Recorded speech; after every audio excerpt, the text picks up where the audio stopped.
Got Got it. it. Got it. Got it. Yeah. Okay. Oh,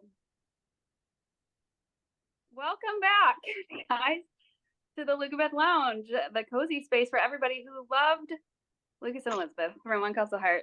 Today we meet Jillian. And me, Blanca. Me, Div. Hi. And Linda, hello. Okay.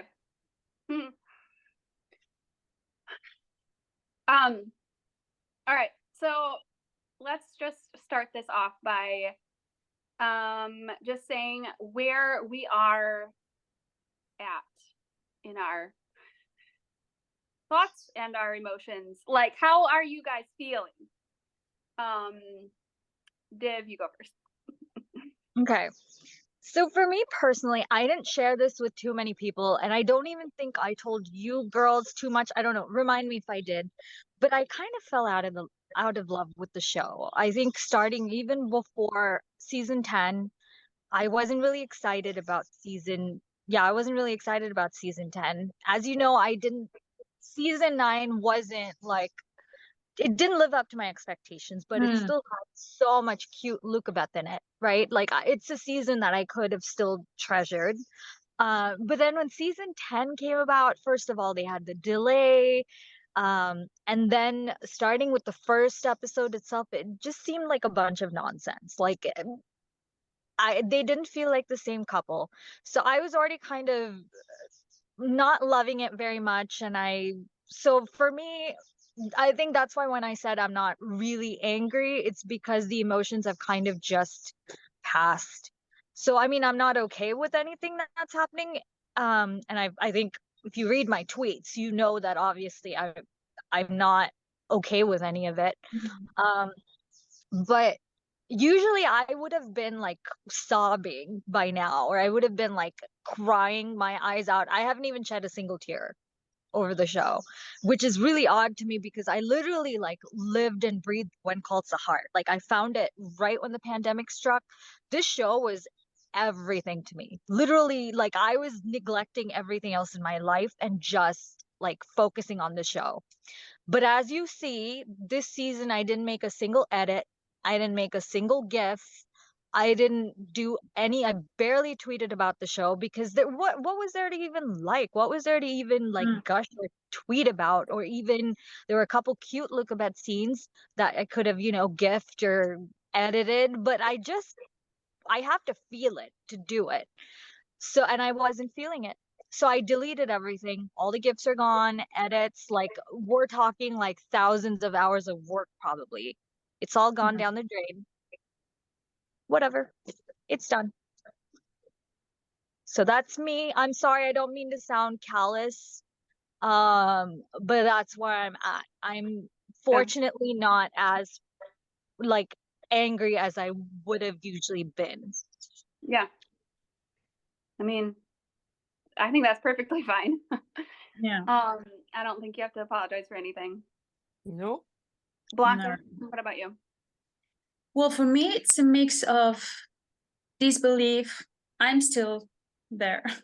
And also anger and disappointment and sadness. And yeah, overall the feeling is really negative. And not because I had loved season 9, because for me it was underwhelming as well. And we talked about this last year on the podcast. Both Deep and I were a bit, disappointed by the way the story was developed in that season. But I remember the only podcast I've been in this season, I said how I had a good feeling about season 10, and that was because of the promo, because of what we had been shown, or what they had portrayed about Lucas and Elizabeth in that promo, which was all apparently everything was okay, and everything seemed to point at a wedding. So yeah, I was like, they have the time and they have the opportunity to fix whatever mistakes they made in season 9 and made everything okay. Unfortunately, they didn't. And yeah, for me, it's, this season, as the season progressed, I became, in a way, a bit like Div, more disenchanted with it, but I still had hope in the sense that I couldn't believe that they were going to flip the script the way they did. And that's why I'm still in disbelief. And there are many people who are feeling the same way, because it's totally illogical, and we'll get there, but that's basically what I'm feeling right now. Yeah. Linda, where are you at? Yeah, I mean, as far as season 9 went, was I okay with it? Yeah, I mean, it wasn't as romantic as I was hoping it would be. There were moments and there were bonding and things like that, but it wasn't truly, where I thought that they would end up with an engagement at the end. So I was kind of surprised by that. And so I went with that thinking, okay, they're moving forward. There's no doubt in my mind. They're the end game, things like that. Then there was the long hiatus between the show, between the end of season 9 and start of season 10. And I even got to the point where I was like, I wasn't as excited, but I tried to totally binge watch. I had like a marathon to start the season off on one of the other channels, and I tried to tune in to kind of get myself in the mood. And I was kind of there by the time the season started, knowing that Aaron said that there was a roller coaster of a season, but it was a fun roller coaster and all this, and that it would end up how it was supposed to be, is what she said. But she didn't say that with any kind of, it didn't leave any doubt when she said it's the way it's supposed to be. It made it sound like, okay, there's roller coasters, there's bumps in the road, but all's well that ends well. So I really felt that, and I just feel that we were totally kind of deceived. So that's kind of where I'm at. I want to try and continue to watch the show. I just don't know if this current version I can. So we'll try. I'll watch it like a soap opera. It's kind of turned into, it seems like, a little bit of one, but when I watch my soaps, I just fast forward through the things that I'm not interested in, don't want to watch. So I'll watch a lot of Henry and Lucas, and that's probably the majority, because I mean, even the kids are minimal at this point on the show, and it just seems like it's completely changed. So that's where I'm at. Still going through it very much so, because I kind of felt up until the end that there was just maybe some kind of a ruse they were putting on. Yeah, me too. I didn't expect it, but I was like putting pieces together, and I'm like, it would be such a waste if they didn't do this. Like, they've got to be smarter than this, right? They've got to be like literally, it would have been the coolest storyline if this had all been a ruse. We'll talk about this later. We'll talk about it later. I went through it last week, man. I was so sad. Like, I cried a couple times, which is so stupid because it's a show. Like, it's just a show. But I mean, I love this show for at least, I mean, I binge watched season 1 through 5, and then I watched season 6 live through, obviously, now. So it's been a long time. That was, it's been 5 years. So, I mean, it's like, it's stupid because it's a show, but like, this is the only show that I've ever been so invested in. Obviously, I have a podcast about it. Like, we've done a podcast about this show. Like, we obviously cared about it. Yeah. So yeah, I was really sad last week. And then I started I was like, no, there's no way. There's no way. Like, it just doesn't make sense. None of it makes sense. So I was like hoping, but not expecting. So now at this point, I'm just feeling kind of like whatever. I'm not like I really don't even care anymore, which I guess is good. But yeah, I guess I got all my feelings out last week. Ryan called me and was like, he was like, I just want to make sure everything's okay, because Ari said you're really upset about the show. I'm like, no, I'm fine. But yeah. So basically, I went through it last week. I'm kind of over it now. That's where I'm at. Yeah, I Just even because started honestly, using. sorry.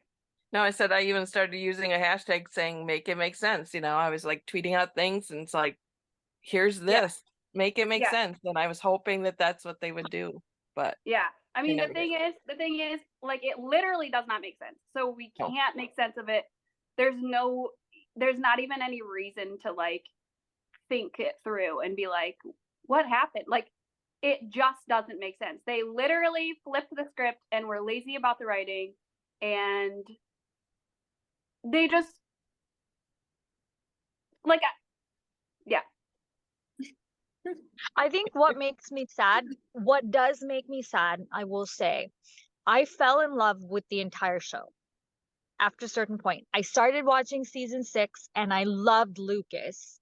And then obviously, Lucas and Elizabeth together, and I love Henry. And I watched the rest of it because yes, it's good. But I went back and I binged from the start. See, I really started to like even seasons 1 through 5 that didn't have Lucas.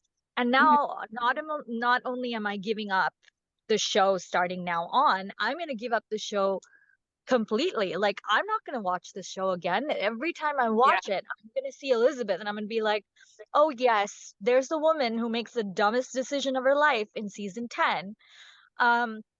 So I'm not just giving up When Calls the Heart season 11 on. I'm giving up When Calls the Heart forever. And that is sad because like you said, Jillian, I haven't been more invested in a show. Mm-hmm. Nowhere close. And I will just say I'm thankful. There are a couple things I'm thankful for. I'm glad that she chose Lucas in season 8 because I do appreciate season 9 in a sense now, because at least we got our couple for 2 seasons and it gave me something to watch and be excited about. And the other thing is we met through the show. We all met through the show. And that's why, I mean, it supersedes just When Calls the Heart. Our friendships are still going to be there Right. because of this show. And can I just give John Tinker a shout out? That man deserves a shout out right now because at least he got our couple. At least he gave us some of the best moments that we could ask for. So I'm going to give him a shout out because Yeah. this new writer gets Agree. nothing. Yeah. See, that's the thing. It's like, not only did they, like, I could have been okay with a breakup if it made sense. If they were leaning toward it more so than just, like, if you look at the Lucas and Elizabeth scenes from this season up until the very last episode, they were still kissing and stuff. Like, they were fine. Like, they didn't grow apart like they said they did. If they had, and then this whole governor thing came up, and like, I could see being okay with a breakup.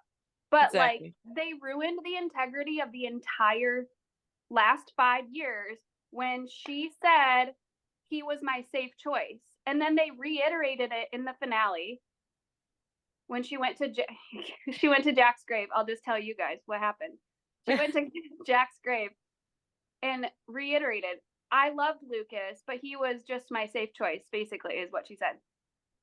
And Yep. that literally completely crumbles the entire love story. And that's what I'm not okay with. Like, that's what makes me angry. Because how on earth and why? Like, why? If you have a show and you want it to be successful, and you, like, I don't get it. I don't get how Erin Krakow was fine with this. I don't get how she could have taken that line and been like, yeah, like, she knows her character.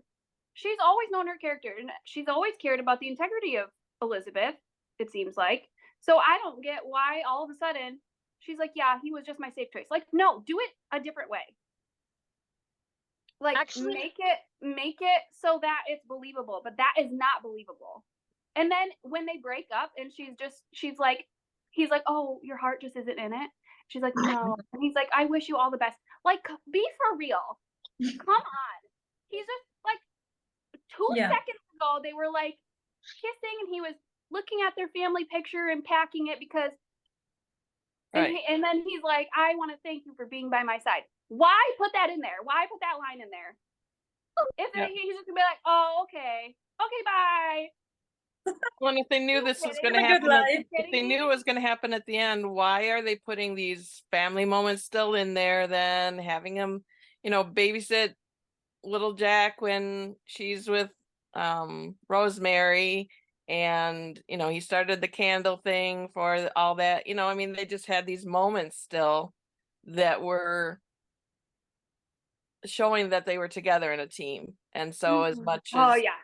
his grand gestures, I'm tired of that being a reason for him to be, wanting to leave Capital City. Why put in that they should have had him hemming and hawing about leaving when her dad offered him a job, but he wasn't hesitant about that at all. So they didn't even start the season saying Exactly. that he was kind of looking towards maybe grander things. And how many times has that man proven that he wants to be in Hope Valley? Up until the very end, he's like, I don't want to leave Hope Valley. I have to do this. He's literally saving the town, you guys. He's saving the town for all these people who are just letting him go. Like, bye, Lucas. Go save our town. Doesn't matter. Doesn't matter that you're not engaged anymore. And then oh my gosh. And then the kids are mad at Lucas. You guys. Yeah. The kids are mad at Lucas because they're supposed to be getting married and they're not getting married. And Elizabeth doesn't say, guys, it was my fault. Yeah. I broke up with him. She's like, oh, thank you so much for being protective. Lucas is a great man. I've always thought he's a great man. I still think he's a great man. And I'm like, hello. You're going to make these kids think that he's the one that broke up with you? Mm-hmm. Yeah. It was annoying. I'll lower my volume. Oh. No. No need to. I'm sweating. I was in You the guys, same boat. Well, here's Apparently, the thing. I still have feelings. No, for me, I actually thought, Blanca, didn't you say that they might have changed it like midway through this, like after the season started? Did you mention that, or am I thinking I it? know. I definitely wondered, but I don't know that I said that they did because I don't know when they decided this. Well, I've tried to watch as many interviews as I could after 10, and I watched some of the Lindsay ones, and she said that they initially, when they sat down in the writers' room, that they decided that they were going to get married, and then they worked backwards from there, and then the more they looked at it, they saw that their paths were going different ways, and that they decided they were going to break them up. And she made it sound at that point that this was when they initially met to write the season, and then they worked backwards and forwards from there. So I think it was always from the first episode on. I don't think that they changed it midway, but you would think they would say that in their decision, but just well, I started to see cracks in episode 3 or 4. Mm-hmm. Starting with it would never be home. I started to see cracks. Correct. That's when it started, because then they're dancing and she's like making this face when he's not looking, and she's wearing the freaking Union City dress. Like, they took everything that we loved about them, everything that we held dear, and like literally pooped on it. Okay, and that's like my nice way of saying it. Yeah. Yep. And then no, like I started to see it at that point, because there was that, and then what was the other one? There were a bunch. Oh, little Jack, like was sitting with Lucas, and then he goes and sits with Nathan and Allie after Allie freaking babysat him once. Yeah. So that meant that like Unbelievable. he was choosing them over his buddy. What were the other ones? There were a whole bunch. There were the engagement outfits. They were both wearing the exact same outfit as when they got engaged. When they're walking down the street, right from the point of proposal, that same road, coming down in their same outfits. Yeah. And he's being announced as governor or whatever. Yep, and then she's wearing the coat that she first kissed Lucas in. at the log. Yeah. Which, okay, can we talk about how Nathan and Elizabeth's spot is a log? A log? Somehow it's fitting. With the swamp behind it. I feel it's fitting. It's fitting. It's very fitting. It's a log. How romantic. Wow. Well, and the place where she rejected him the first time, I guess they're trying to like make it a make right place. Oh, okay. Let me add a couple more. The library, which was like Oh, so Oh my almost God. holy to us, right? Not a single Lucas and Elizabeth scene in the library. She goes in there to freaking cry her eyes out over freaking Nathan. Because she can't do this again. My God. And then what was the other one? Oh, Lucas and Elizabeth can never have a dance. They can never have a dance without like Nathan lurking there or like something negative happening. Again, they're dancing and she's freaking looking at Nathan dancing with Faith. And I will say, like, I noticed the cracks, but then every time people were like, I did talk to a few people who are like, she's emotionally cheating on him. I hated how she said, it's not their home. I was like, no, I think it's over Jack. I don't think it's over Nathan. I think she's not over the Jack thing, which I wasn't even okay with the Jack thing. I wasn't, because when she removed that ring at the end of season 8, Jack should have been over. Right. I would never say this about a real life relationship. Like if a woman lost the man that she loved, I would right. never say, "Oh, it's been 5 years, get over it." But it's Yeah. a freaking TV show. It's Yeah. a TV show. Let her move the hell on. I mean, Yeah. Daniel Lissing left the show and he's moved on. Like, come on, just let her. So, okay, so I was like, okay, maybe it's the Jack thing. It ended It up is. being about Nathan. It ended up and her covering her ring when she's at Jack's grave. I was like, okay, maybe she's doing it out of respect for Jack. Mhm. Um, and that was a slap in the face to our fan base, like all of that. And people were telling me things, and I was like, no, I don't think it is what it is. No, don't worry about it. I don't think it is what it is. And then they were like, oh my gosh, she's like emotionally cheating on Lucas. I was like, no, they wouldn't do that to Elizabeth. Like they wouldn't make her look bad like that. Dude, the apple juice scene, like what is it with them Oh. and freaking apples? But that's okay, the apple juice scene is like literally before that she was on the bridge kissing Lucas. Yeah. Then after Yeah. that she's like, like with Nathan being all like warm and friendly. And then when he walks out, um what is his face? Kevin talked about that scene and he Mhm. said that's like they see each other for the For first the time. time. And people kind of interpreted it different ways. And I was like, wait, what does he mean see each other for the first time? Like, and then I thought, okay, maybe they're saying feelings.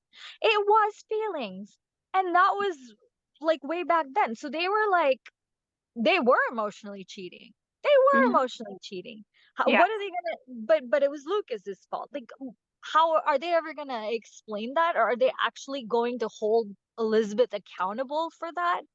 Because then freaking Nathan coming up to her in the classroom, what do you want? Invading her personal space. She's still freaking engaged at that point. Like, what? Yeah. What? And they had Lucas call him friend, right? In an episode before that, he was like, Right. thank you, friend, or Right. something like that. Yeah. Yep. They were cheating on Lucas. It was emotional cheating. No, it legit was like, because that's when I actually got really mad about the apple juice scene, because I'm sorry, but like never would I ever in like, he was already in her house, so she didn't necessarily invite him in, but she had just, like you said, kissed Lucas very lovingly on the bridge. And then she gets home and she's like, I would invite you in, but, and he's like, okay, yeah, no, it's fine. And then he goes home. Okay, so then she goes in and Nathan is sitting there. It's dark outside. It's nighttime. They're alone in her house. She invites him to stay and they're talking about love. And they apparently have this history, like he told her that he loved her. So like never would I ever have a conversation with a man in my house alone at night about love when he had told me previously that he was in love with me. Like, are you kidding me right now? How is everybody okay with that? Like, that's what, and I got so mad about it, and I like made a video on, because I was like, Yes. okay, like what I still at this point was like, there's no way they're flipping the script. Like, that would be insane.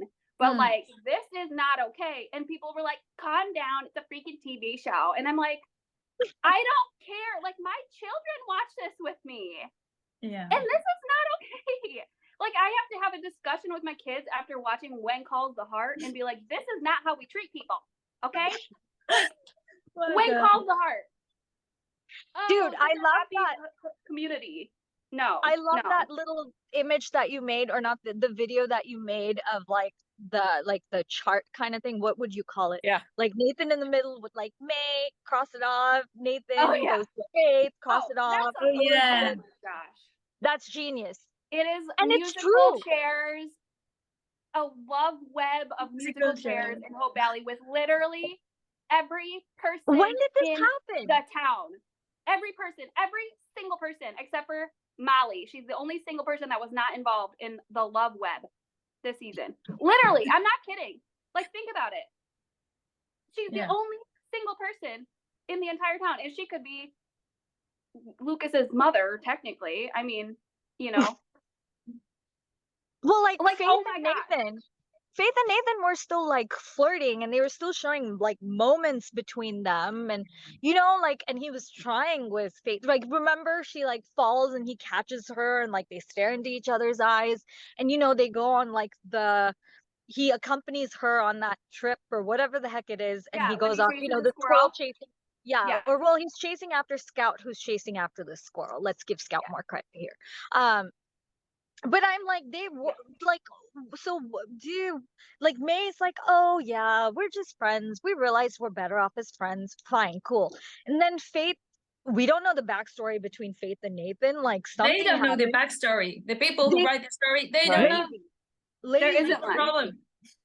We don't know. It's like, cool. Yeah. Okay. I think we'll just be friends. And then freaking Elizabeth is telling her kids that, oh, Lucas and I are better off as friends. Like, are you kidding me? What? This is okay. One Calls the Heart is a soap opera without people sleeping around, but it doesn't make it okay. Okay, They still make out. They still make out. And still I'm make sorry. out. Do you look at your friend and like we literally can't resist kissing him? Like, no. I'm sorry. Oh my gosh. No. Better off as friends. My butt. Okay, so But you know what? Yeah, go ahead, Dick. Go ahead. No, I was just gonna say Lucas deserves better, and Lucas can do better. Let's just put it at that. And I've always said this, right? I've always said this. Like, he's a catch. Like, he could go, and this is a bad word to use, but I'm gonna use it because it's just a show. He could find a woman without baggage. Okay, he could go and find a girl who wasn't in love with someone else, who doesn't have a kid, who doesn't have like emotional issues. He could go find a like unattached girl who's single, beautiful girl, who actually welcomes his gestures, like understands this is his love language. Okay, giving is his love language, and I get it because I'm like that. Like, I will over give to people I love. I'm not trying to score points. I'm not trying to do anything. It's just who I am. Like, I like to give people stuff. So that's actually something I can identify with. Like, I overdo it. So I understand it. It's his love language. Come on. But all of a sudden, it's so wrong. It's so bad. Oh, I don't want to be treated like a queen. I don't want to be treated nicely. Maybe he overdoes it a little bit, but like, it's used against him. But maybe he can find someone who appreciates that, who understands that, and who just, and you know what? When he builds her home or castle or whatever it is, maybe she will appreciate it and think of it as her home. Do you know what I mean? Yeah. And the thing is, like, she said, I don't want a house on a hill, blah, blah, blah. He wasn't like arguing. he literally said, "You don't have to tell me now. It's just something to think about." And then when she was like, "I don't want it. I don't want it." He's like, "Okay. Like, that's fine." So like, and Jack was building her a house. He had the lumber at the land, actually. He had it delivered to the land. He was building her a house. And she was like, "How big is the living room gonna be?" And he's like, "Big enough to hold all the Thornton clan." And she's like, "Ah." Yeah. And now she flips out. She flips out when Lucas wants to, like, asks her, basically, if he can build her a house. Dude, what kind of life does this woman want? Like, what does she want? I'm I don't serious. think she knows. Live She, with she's not. Rosemary. She, she's lost her ambition to write. The writing's like gone out the window. Like, she didn't talk about the writing at all. What has she done this season? Like, what? She wants to just bake bread and like make apple juice and just like be a domestic wife who teaches at school, comes home, cooks for her husband and her bratty like stepdaughter and this little boy. Like, what does she want to do in her life? Like, what? Like, I don't get it. Like, She doesn't want see, grand gestures. She wants a boring, like, how boring is her life gonna be? Nathan can't even, like, he says, like, "I don't know. I don't know. I don't know." I want to count how many times he tells Elizabeth, "I don't know." Like, what? Oh, Nathan, what are you doing here? I don't know. I just, what are you Yeah. doing here? I don't know. And then, how did you talk to Allie when she started asking questions? I don't know. Like, when you know when to talk to them about stuff. I don't know. I guess they just kind of let you know. Like, and how, Nathan fans and are she's like, she talks to Nathan about Jack all the time. She never talks to Lucas about it. I'm like, yes, she's talking to Jack 2.0 about, the love of her life. The thing is, okay, going back to that thing I was saying earlier, with Lucas, he would take them around the world. That little boy, little Jack, he would get to see the world. He would get to experience like all these sights and all these, different cultures and things like that, like Lucas did when he was a kid. And remember, I gave the show so much props for going with the rich guy because he was the good Yeah. guy, right? Mhm. I gave them credit for not going with like the he's not The poor, cliche. but like Yeah. yeah, the cliched, like, red serge wearing dude, like Exactly. supposedly humble guy. They went with the flashier, Lucas is flashier, guy, Yeah. but someone with a good heart, who's rich, who can afford all kinds of things. I gave them so much credit for that. I take it back. Yeah, I take I it all mean back. they said that they wanted to go that direction because they'd already told the story of the Mountie and the teacher, and that this would open up possibilities, and it's all about extending the season, the show and making it. And now they're saying the same thing when they're Yeah. going back to. So it's It like doesn't make after a sense. couple years, are they going to switch her to somebody else to extend the show more? I don't know. It's just Right. And like, what new stories are they going to tell? First of all, we've already seen the Mountie and the school teacher. Second of all, we've already seen her fall in love with a man, like, twice, actually. So what are they gonna, like, what are they gonna do? Are they gonna have tension when they like first hold hands? Because we've seen that. We already did that. Are we gonna see tension when they like want to kiss but like can't? We've already seen it.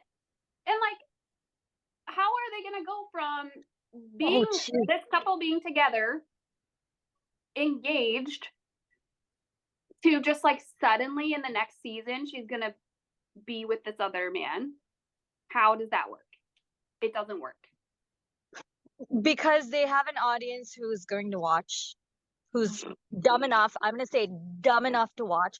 I've actually had to, like, these Nathan fans are coming out like cockroaches now, like cockroaches. They were kind of gone, and now like I start a a tweet or post or whatever the heck it is, and there's a Nathan fan in there, like, countering everything I say.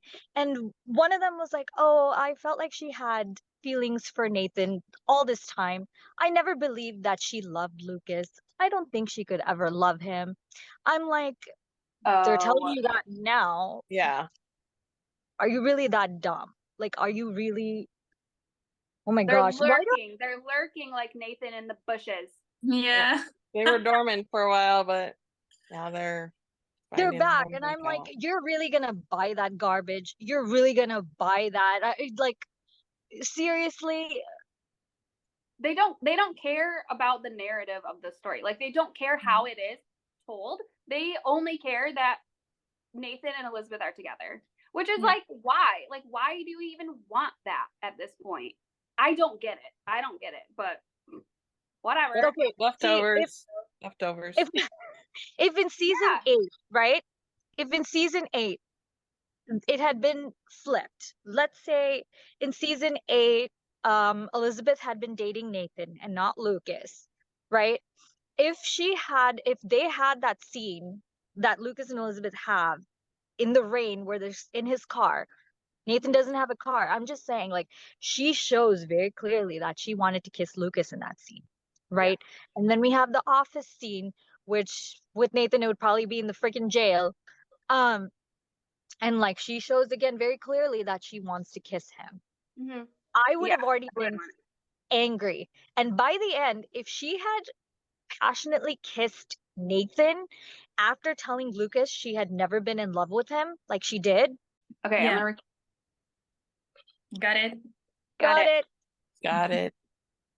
Okay, Div, you were saying. I was saying, jeez, it's been a few minutes. Sorry guys, we got cut off. So we're back again. Okay, so what I was saying is, had the roles been reversed and had Elizabeth almost kissed Nathan or wanted to kiss Nathan in the car scene or at the office where, you know, she did Lucas, I would have already been like, how does she come back from this? I already would have been like that. Now, in the finale, if she had gone to Lucas's office and said, I was seeing Jack in you, which she wouldn't, not in Lucas's terms, but I was seeing Jack in you. I love you, but I'm not in love with you. I would have already been mad, like boiling, infuriated mad. And after that, if she had gone and kissed Nathan passionately on the log or whatever, I would have been done. Like I would have been done. I don't care if 2 seasons later they're coming back with the swamp behind them. Like that's like so picturesque. I would have been done. I would not come back to the show. I just wouldn't. So when these Nathan fans are like coming back in droves, you know, like cockroaches coming from under the cracks, I don't get it. I would never come back to the show. I don't care if she was with Nathan in season 8 and they, you know, flip back to Lucas in season 10. It's over for me. Like, how am I going to look at this woman and see that she told Lucas, I'm not in love with you? She spent 2 seasons making out with Nathan, like cheerfully accepted his proposal, like was carrying on their relationship right in front of Lucas. Um, I could never come back from the show. I don't care if they're like trying to bring me back 2 seasons later. So these Nathan fans, what are you thinking? Yeah. I don't know. I don't know. And remember, Nathan always knew it was Lucas. He sat there and had a beer and Yeah. Dude just wanted to fear beer, I guess. I don't know. I'm like, and they've convinced themselves. These Nathan fans have convinced themselves. They're like, oh, you know, she always had feelings for Nathan. Based on what? There was nothing. They're telling you now, some hack of a writer is telling you in season 10, or actually at this point, had she fully admitted that she has feelings for Nathan? I can't remember. It's just been like heavily insinuated, and we kind of know where it's going, but she hasn't even said it yet. For 2 seasons, she was in love with Lucas. Do not kid yourself. Nathan fans, first of all, I don't know why you're watching this, if you are. But just FYI, don't kid yourselves. She did not love. She had no feelings for Nathan. Don't even kid yourselves.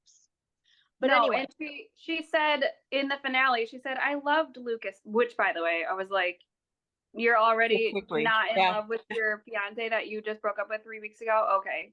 Yeah, so quickly. Crazy. But she admitted that she loved him. So like what she chose him because, okay, I'm sorry, but like if you're Bring gonna that go up. choose your safe choice and you're gonna go pry open the saloon doors to try to get to him because you think he left, and then you chase him down the street after he left in a car, you really you're choosing him because he's the safe choice. Are Safety you net, gonna go come on. chase Safety your net. like she was panicking. She was panicking, full on panicking because she lost how I slept. Oh my gosh. I don't know, how does Nathan fans look at this crap and go, Oh, it's so yeah, romantic. it's so romantic. Like, what? But like, what are they gonna do? What are they gonna do? Are they gonna go to the saloon for dates? No, Lucas owns it. Are they gonna go to the cafe for dates? Wow, how romantic. Are they like? What are they gonna? Are they gonna have dates in the jail? A Because lot. Jack and Elizabeth did that already. Like Well, I again, like have what? This is a not a new Nathan story. fan has already suggested that their first date be a a a bottle of wine and some candles and a nice conversation. I'm like, that Wait. was their first date. Lucas, their first official Oh, date. dude, they was beat us down. They beat down the Lucas for candles. doing that. The candles? Yeah. Oh, Team No Candles. They had shirts made. They had shirts made. Hashtag Team No Candles. And now they want candles. So now they want candles. I That was know. just one person, not the whole. I But know, but it's still, just indicative. Yeah. but you think they wouldn't be okay with it if that was the first date? They're Exactly. gonna be totally fine. You know, like Elizabeth's gonna be like, this wine's too expensive, Nathan. Get me some cheaper wine. You know me. I don't like to be spoiled. He's like, well, maybe we'll just do apple juice instead. Like what? By the way, my eye's watering, but it's not because of this stupid show. I don't lately my eye has been watering like all of a sudden. Speaking of eye watering, did freaking Elizabeth even shed tears in the train station scene? I know she had a No. crybaby face. I didn't And see that's tears. what She had like tears in her eyes, kind of, but like, Right, but like Lucas didn't. Lucas did not even seem No. to care. Like he was literally just like, He's out. Whatever. that was Okay, a big issue for me with that scene too. It's like if they were to really be breaking them up, it's just kind of why another reason that I had a little bit of hope that maybe this was something more, is there would have been more emotion from them both. I mean, she was sobbing to Rosemary, but she can't even shed a tear when right. she's telling the person that she loved that she's breaking up with them. It just didn't mean, and it seemed like it was just a short little conversation.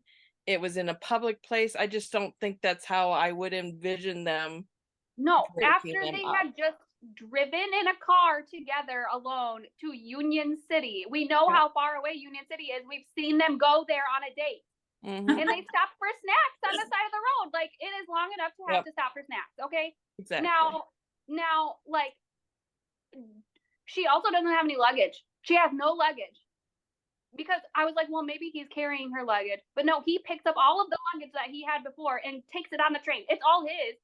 How on earth? Like that is so lazy. That is such lazy. Yeah. Which again made me think maybe they were just playing it off, and that he knew all along that she wasn't going with because she didn't have the luggage there. So. Exactly. And then But what did she girls, call? She he's called a not taxi. He's not We gave them clueless too and much stupid. credit. They're I know. We gave them And way too much credit. They're I gotta making give him them seem credit. like he was clueless until, well, I kind of had a feeling. Yeah, okay. See you later. I'm off to campaign now to save your little city that I don't really want to live in. I'm just a big city guy. I don't, oh. Anyway. Oh, thank you for making me realize my calling, Elizabeth. My Right? goodness gracious. What are they trying to do with this garbage? Like, are they trying to like ease our pain? Like, why did they make the breakup so anticlimactic? Like, why were they like, oh, let's ease the pain of Lucas and Elizabeth's fans, To make it since seem we've like been there's kind nothing. of slowly chipping away at their relationship all season long, let's make it easier for them. Like, what was the point? Like, I actually, to me, it's more funny than sad, like, because it's so incompetent. It's incompetent. Exactly. That was what I was going to say before, girls, because I mean, seriously, my advice is that you don't try to use logic to try to understand this season, because it doesn't work. Okay, it doesn't work. The whole season seems like a Nathan and Elizabeth fan fiction. I mean, that's the And real, not a good one. not a good one, true. But what I'm trying to say is that the writing has been so poor and so awful that it really is laughable, which in a way it makes it easier for me to kind of, disconnect myself from this whole season, because it's like a mix of tragedy and comedy in a way. So yeah, I just can't take it seriously myself. That's my experience. So that's what makes it easier for me to simply focus on the first 9 seasons. Is it And true? Oh, sorry, Blanca. Finish. no, that's it. That I can easily ignore and forget about this season and whatever comes after that, because the writing has been really, really disgraceful in every way. So you go. Well, I was gonna say, is it true that Edify is giving refunds to people who pre-ordered season 10? Yes. Yep. Well, at least. What does that tell you? Okay, What then. does that tell you? I feel bad for them. Well, yeah. Hold They're on I've one not never second. mind. Oh, And you okay. guys, I know you guys didn't watch the final episode. I know Jillian and I did, but even at the end of it, I even looked at hers at the end, and it's like we both still thought there was not the closure we were expecting, that there was still that gray area. We needed an interview post show with Elizabeth literally saying that she was going to be with Nathan after time. Like, Yeah. That's what I to was really like, guys, believe that it was over. inconclusive. It was inconclusive. And then people are like, well, watch the interview with Aaron. And I'm like, okay. So I watched the interview and I was like, okay, so we have to rely on interviews to understand what's going on in the storyline. Because to me, like, they, like, Lucas or Nathan and Elizabeth were about to, like, they were at the log, and and he was just like, oh, what are you doing here? I don't know. What are you doing here? I don't know. And then boom, Lucas is in trouble. We need you. Like, so I was like, okay, this is open-ended still. Like, Yeah. like, what about that is any sort of closure? Like, yeah, she's gonna be with Nathan now. Like, Yep. it wasn't that. If they had No, left but the then they whole showed Lucas the in trouble at the end of it and just had no, but then them they showed the starting a preview. conversation with the cliffhanger. No, but did you see the promo for next season? Yes. Yeah, but it still That was could have like, just been because is Lucas alive or not kind of thing. So they couldn't put him in it, but No, the one of Elizabeth saying some nonsense and then she's like picking flowers or something, and she Yeah. looks up and Nathan, like, I almost said drives up, rides up. Sorry, Nathan. And no, I think they're being pretty clear. Here's the thing, right? Here's the thing. I mean, we can talk about this later if you guys want to like put this off. But they literally traded a smart fan base for a gullible, can I just say the word stupid? Stupid one. And before anyone comes whining at me, because this happens all the time when you say anything on Twitter, I'm not talking about everybody. Okay. I'm not talking about everybody. I'm talking about the departees and all these fans who come back to the show. I'm talking about them. Please note. I'm going to say that right now. But I'm saying, like, these are people, these fans, like, they besmirched the show. They, oh my gosh, they didn't leave quietly. They, for months, like, tormented the actors. Especially Chris. They made it personally. They made it personal. I'm sorry. They went after Chris. They went after Chris so hard. Like they talked about his looks, how he's not as good looking as Kevin. They talked about his talent, how it's inferior to Kevin. They went after his family. Okay.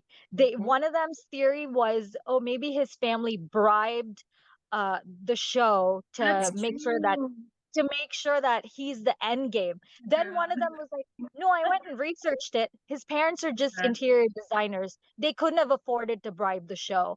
And like, oh my gosh, some of the comments, some of the comments under like Chris's final tweet for season 8, it was brutal. Like, it was so personal. He had no choice. Okay.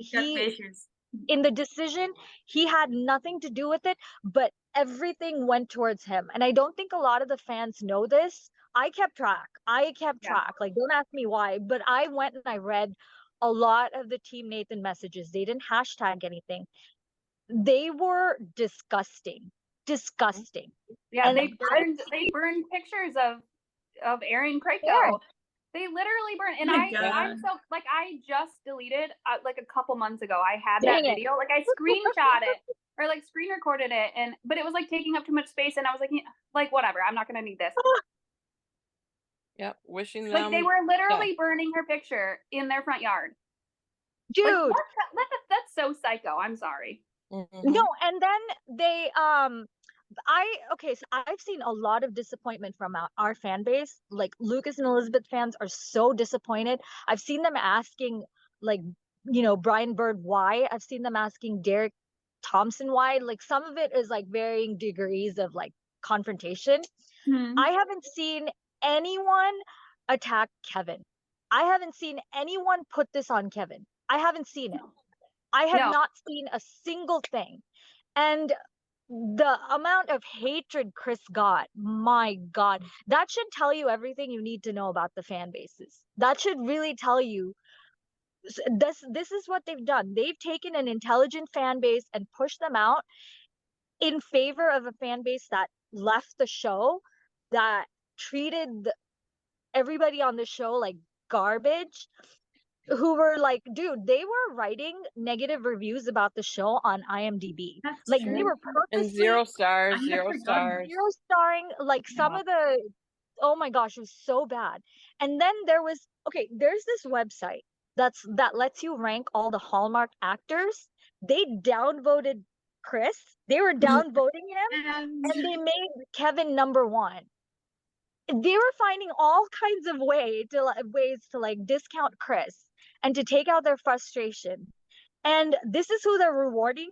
These are the idiots. These are the morons that they want their fan base to be. Are you kidding? And Brian Bird put out a tweet like, all kinds of anger is okay. It just means passion. It means, that people care about the show. That's BS. He blocked all those fans. At the end of season 8, he blocked them. They were all like whining about how they got blocked. Why would you block people if like they didn't bother you? So I don't know what happened. Do they have like incriminating evidence like that they're threatening these people with, and they had to switch to Nathan? Or It feels I'm trying to find like why did they change it? But seriously, they just pushed out a smart fan base for a really dumb one. It's about the past, the past. It really What feels like one of those loonies rose to power in Hallmark, or at least Winkle's the heart. Oh, the head writer. Yeah, no. I'm saying that the way this season has been written, and after everything that you've just pointed out, Dave, it seems like one of those crazy fans in the Team Nathan fan base had risen to power and gained control over the scripts, because that's exactly what I feel, that has happened, and it makes no sense. And not only have they put it out, like you said, not only have they now validated their theories, their silly theories, and neglected us. They've also done that in the most painful and disrespectful way, and I think that's the hardest part for me to come to terms with, the way in which they've done it. It's even worse than the fact that they've done it, which is already bad. And Nathan fans are like, now you know how we feel. Are you? Oh, yeah, my gosh. I can't stand that I can't. message. Really, I have replied to that. Stupid? I'm like, okay, really? This is how you guys felt? Was Nathan when they got engaged on the lot? Did they lay on the floor and make out? Did Nathan take little Jack to bed? Did he put him to bed several times? Did he babysit him, feed him lunch, and play on the floor with him? Feed to him. Did they make out everywhere in the town? Did they make out on the bridge? And in the middle of the street and in her living room, and no. Okay, so this is not the same. This is not the same. They literally never spent any time together. Not only did they Right. never go on a date together, they never spent any Exactly. time together. Nathan and Elizabeth. They never did. Like the most amount, like the most alone time that they ever had was like a conversation outside the school. Like they literally never spent any time together. And then when they tried to go on a date, she was like, okay. And then they tried, and she's like, I don't feel good. I gotta go home. And they didn't do it. Like, but Nathan came when he didn't arrive at parent teacher day. I'm just being. They thought that was a romantic scene. They were like, I remember. that was the same episode where Lucas and Elizabeth have their first date in the backyard.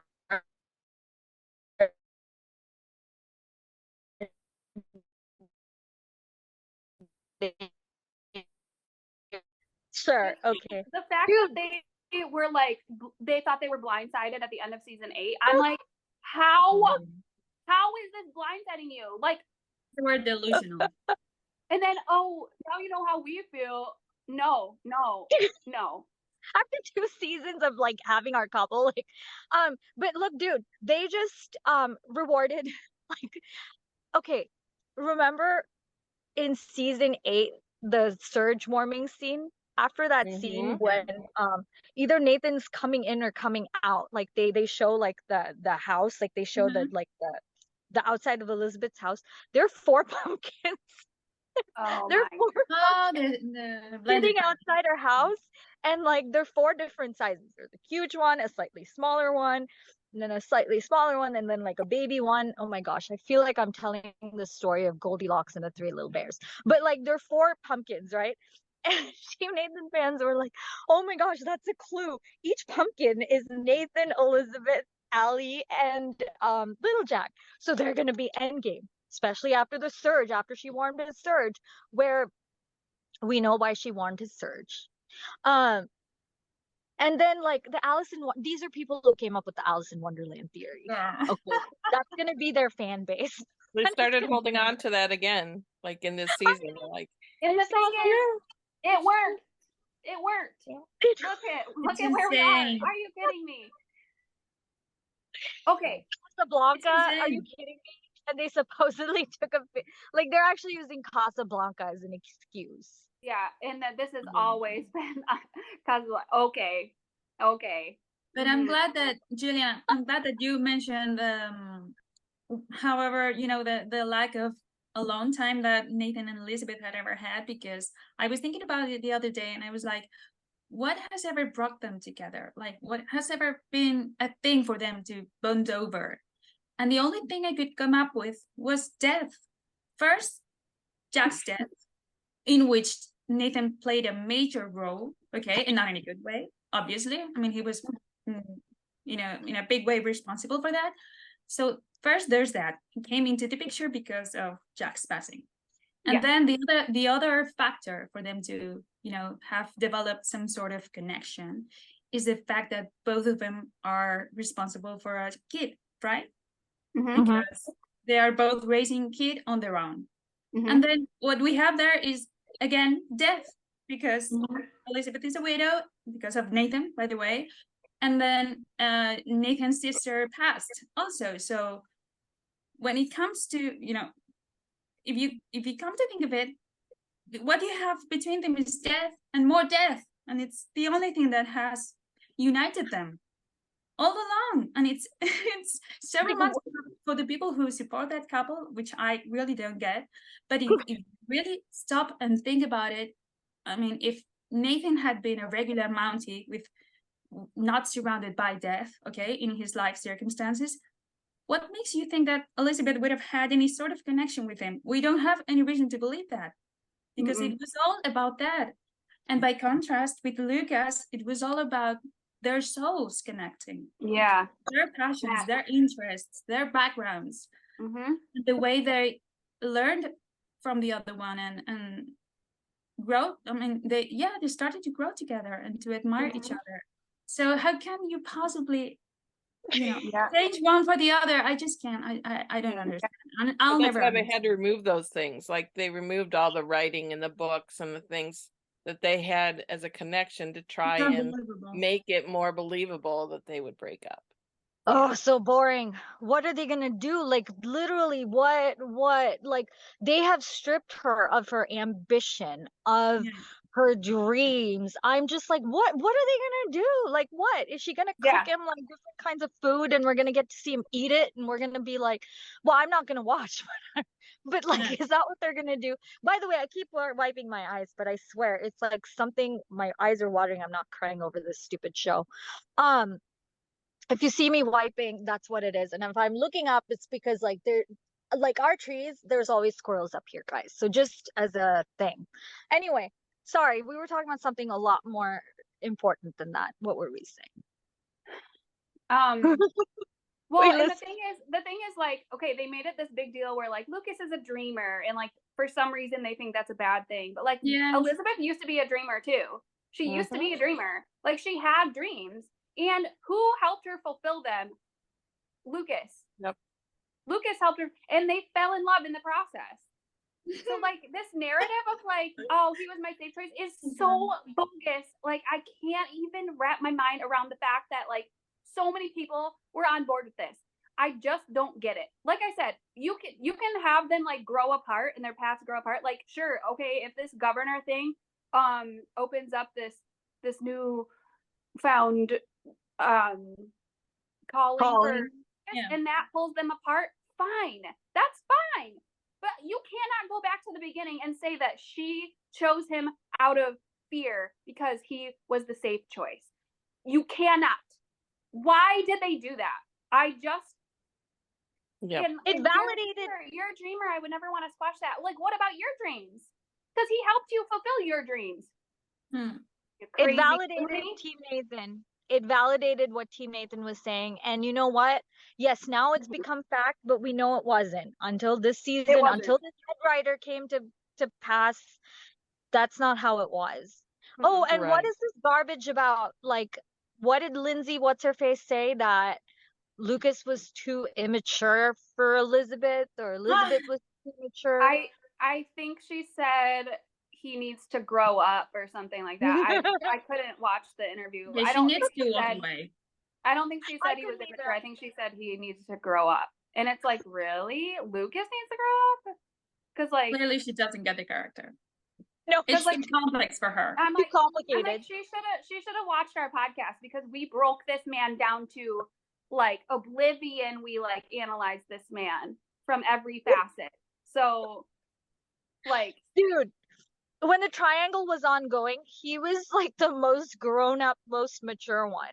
Yeah. Okay, because he was pouting. No, all along. Was pouting, like destroying trees and like getting mad at her and like having this attitude problem and like bullying Lucas when he first arrived. Remember that? And bullying Lucas. Right. Yeah. He was being a butthead. And Elizabeth was like, I don't know what I feel. Like my heart is open, but it's being pulled in two different directions, blah, blah, blah. And then she dates Lucas, and then she's like, kind of like, I'm talking about like end of season 8, like kind of, it feels like they're drifting away or whatever. And then Lucas has to be the one that's like, I'm going to let you go. Because it's like there's something between you and Nathan. I'm gonna let you go. He actually does something about it. If not, they'd all be just kind of flailing around. Do you know what I mean? He freaking. That's why this season I was like, Lucas needs to man up. Because if Lucas doesn't do it, the other two, they don't know. They don't know how to be proactive. They don't know how to just say it. Because you know what? Once she was emotionally cheating on him, she should have broken it off. She should have. Why is she still with him? Like, is she that weak of a person? And planning the wedding. I mean, ongoing. Okay. Also, in the finale, Rosemary is like, "Oh, maybe this is what engagements are for, to like, feel it out." Like, basically, is what she was saying.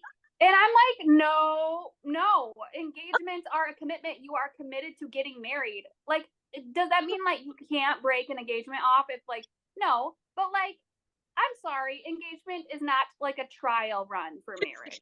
That's not. And like, Oh my goodness Okay, gracious. speaking They of seem bigger to be stakes, using. Oh, they seem to be using a lot of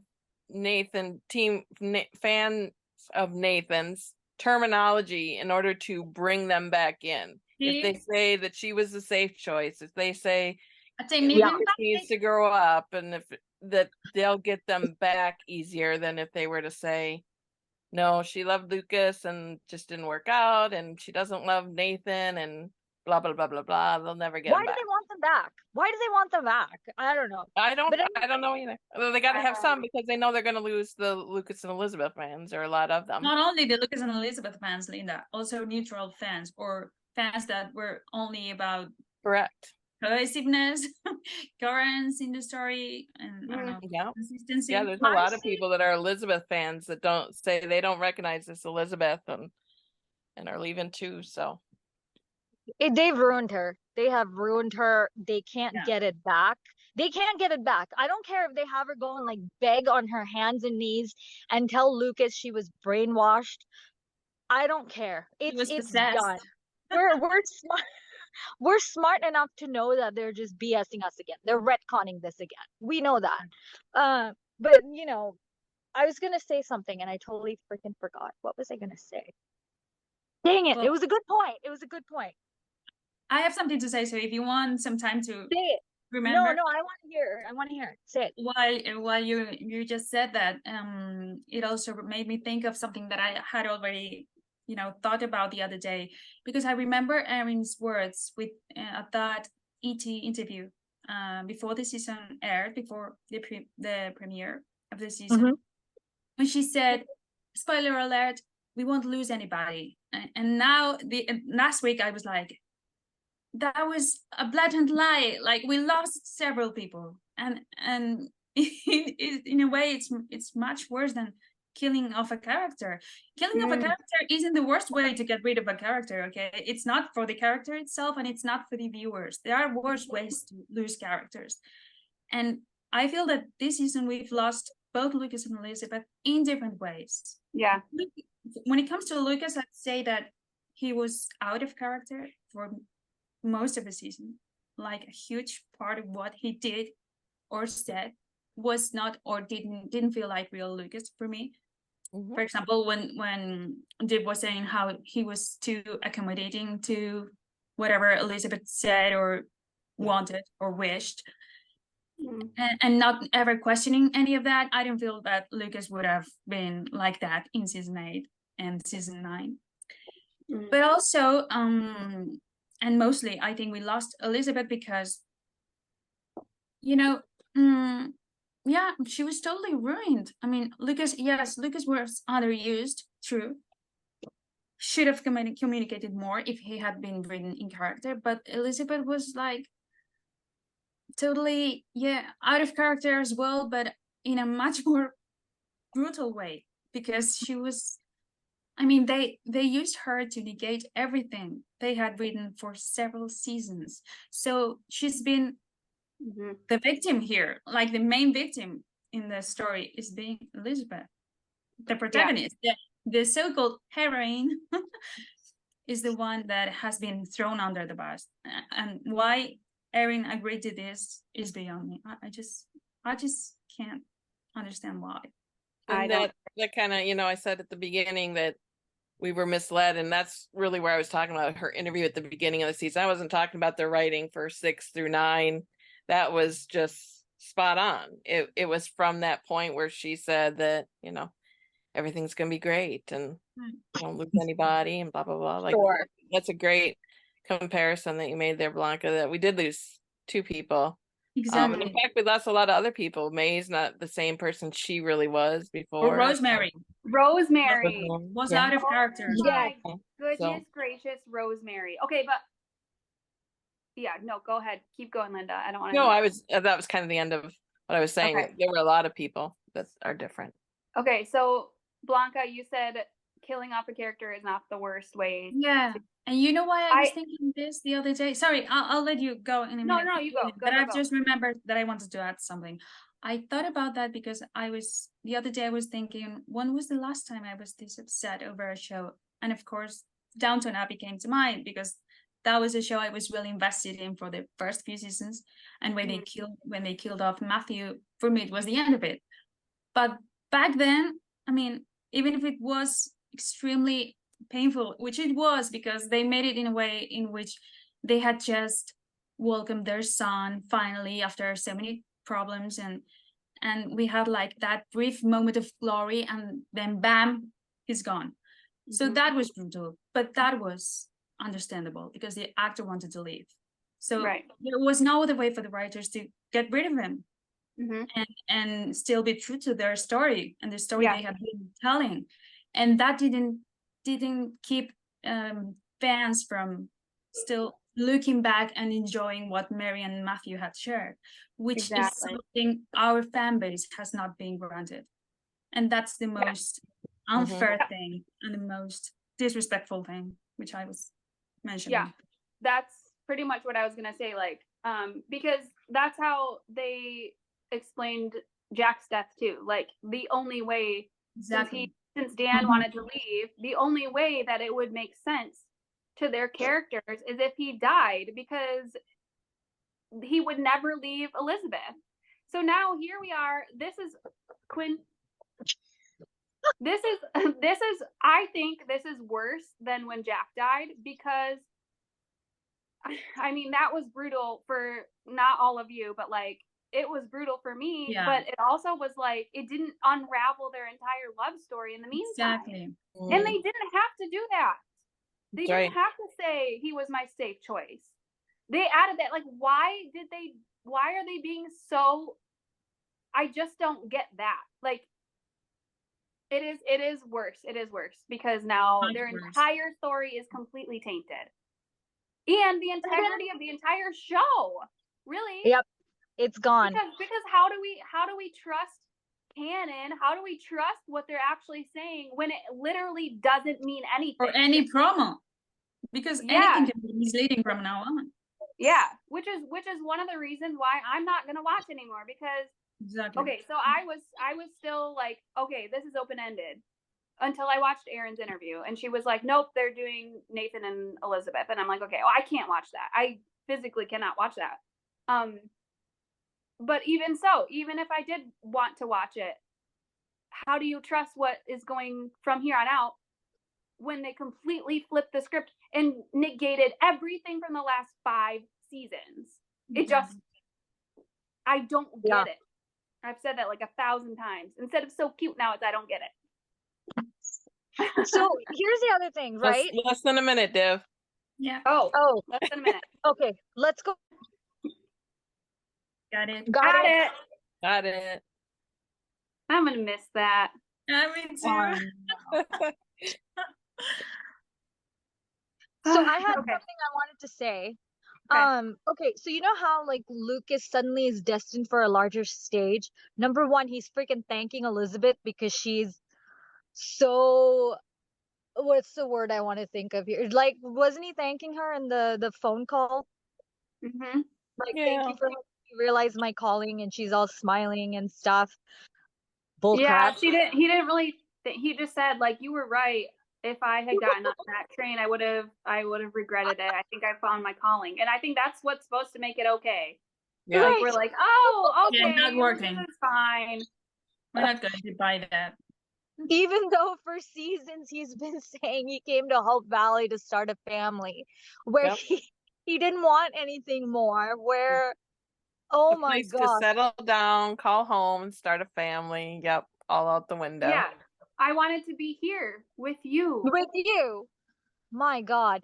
Okay. This is the kind of life. This is the life that I want. Oh my God. Here's the thing. You know who would need a larger stage? An actress, a songstress, thespian. Who is that? That's not Lucas. Rosemary. That's Rosemary. No, I tweeted that out. Oh, you did. But yeah, like, Rosemary is good for like the little small town life, but when she wants all this fame and all this stuff, but Lucas somehow, who's always wanted like a smaller life, suddenly wants like a bigger stage. What are we like in a parallel universe? Yeah. Someone asked me like, is it going to be a new show starting in season 10? Are they pretty much going to change it with the same characters? Maybe.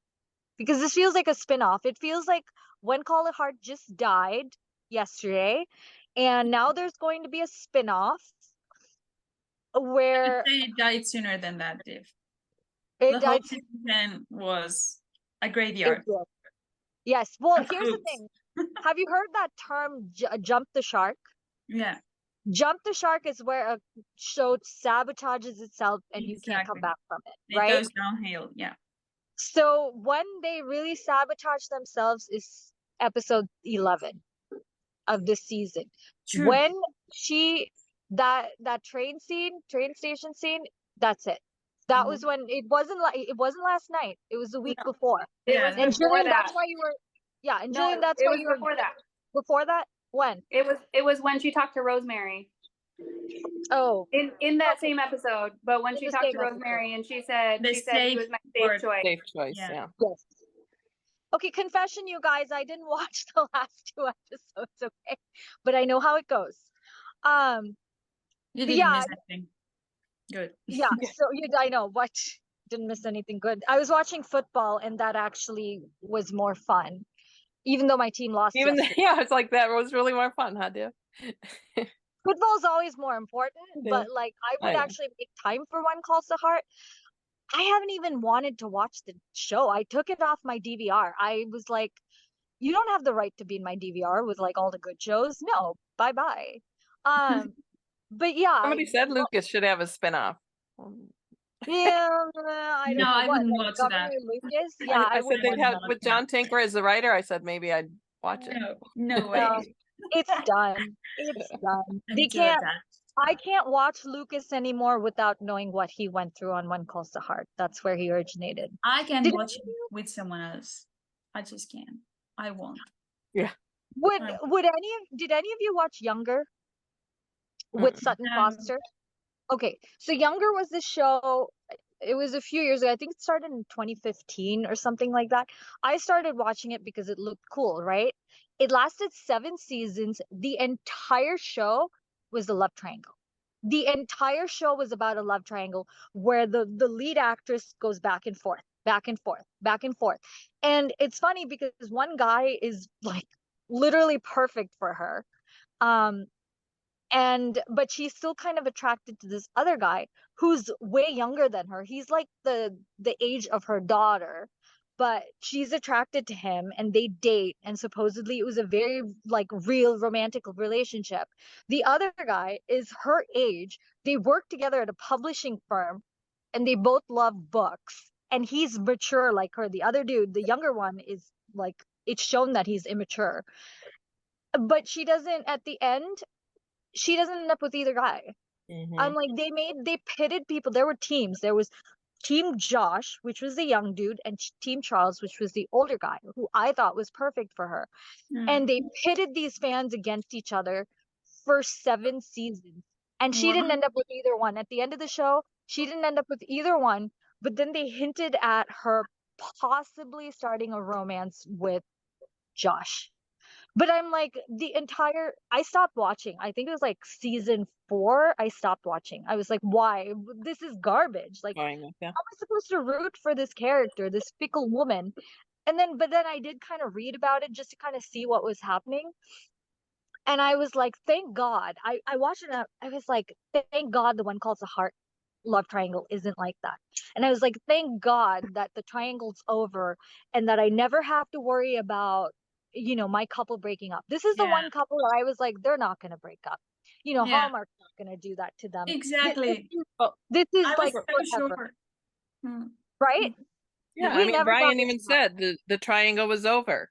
They're They all said it. They all Yeah. said that. But even if they hadn't said it, girls, like the show reached a point of no return like a long time ago, and I would say that happened even before this season 8 finale. I don't know Yes, about yes, you girls, yes. I but agree. I agree. Well, Lindsay herself 100%. is admitting. Lindsay herself is admitting they were about to write a wedding at the end of, season 9. So the plan was Lucas and Elizabeth. Someone was unearthing Brian Bird's tweets from last year where he's Yeah. like 100% like pro Lucas Elizabeth tweets, like sweet tweets about Lucas and Elizabeth, about the, what was that? The unofficial vows, like all this Yeah. stuff. They were unearthing it. I went Family back that and I goes to saw, church together, stays together. Right. and Okay. like, and Erin did an interview like post season 8. No, I'm sorry. This is like before the finale of season 8, where she was like, the guy that Elizabeth ends up Yeah. with isn't going to be just another guy. It's going to be another great love for her. Okay. And she said, we Jack and Elizabeth's story, we did that. We're not going to do that again. We want to do something different. We want to do something new. And it was about Lucas, right? Exactly. The season, And the reason, and the lifetime.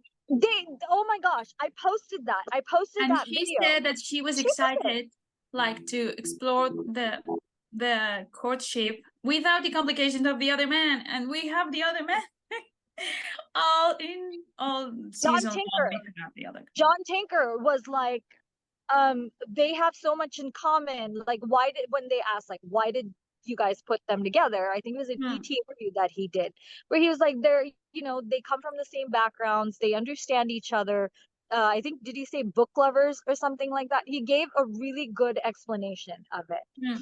And now okay, dude, Nathan doesn't even fit in with her family. Like, if he goes and meets the Thatchers, she's gonna have to like, it's gonna be like Shrek meeting Fiona's parents, okay?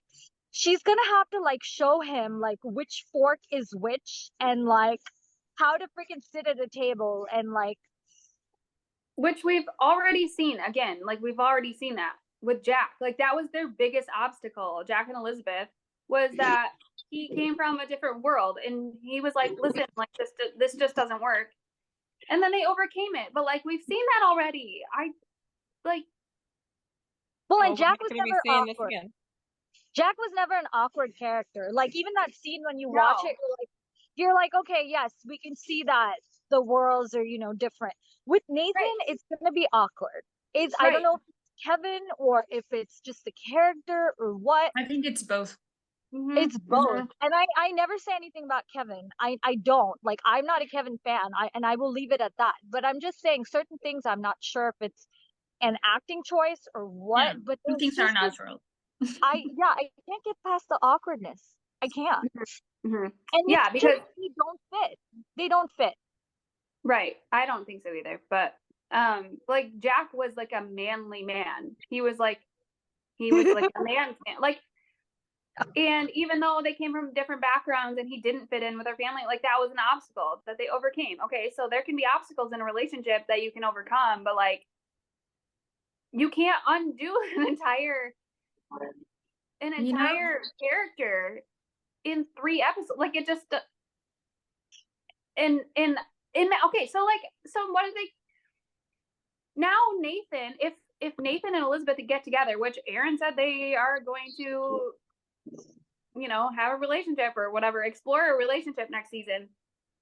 So now they have to go through everything all over again. They have to go through Nathan meeting her family, which we already have gone through twice. And now, like, and okay, can I just say this before I forget to say it?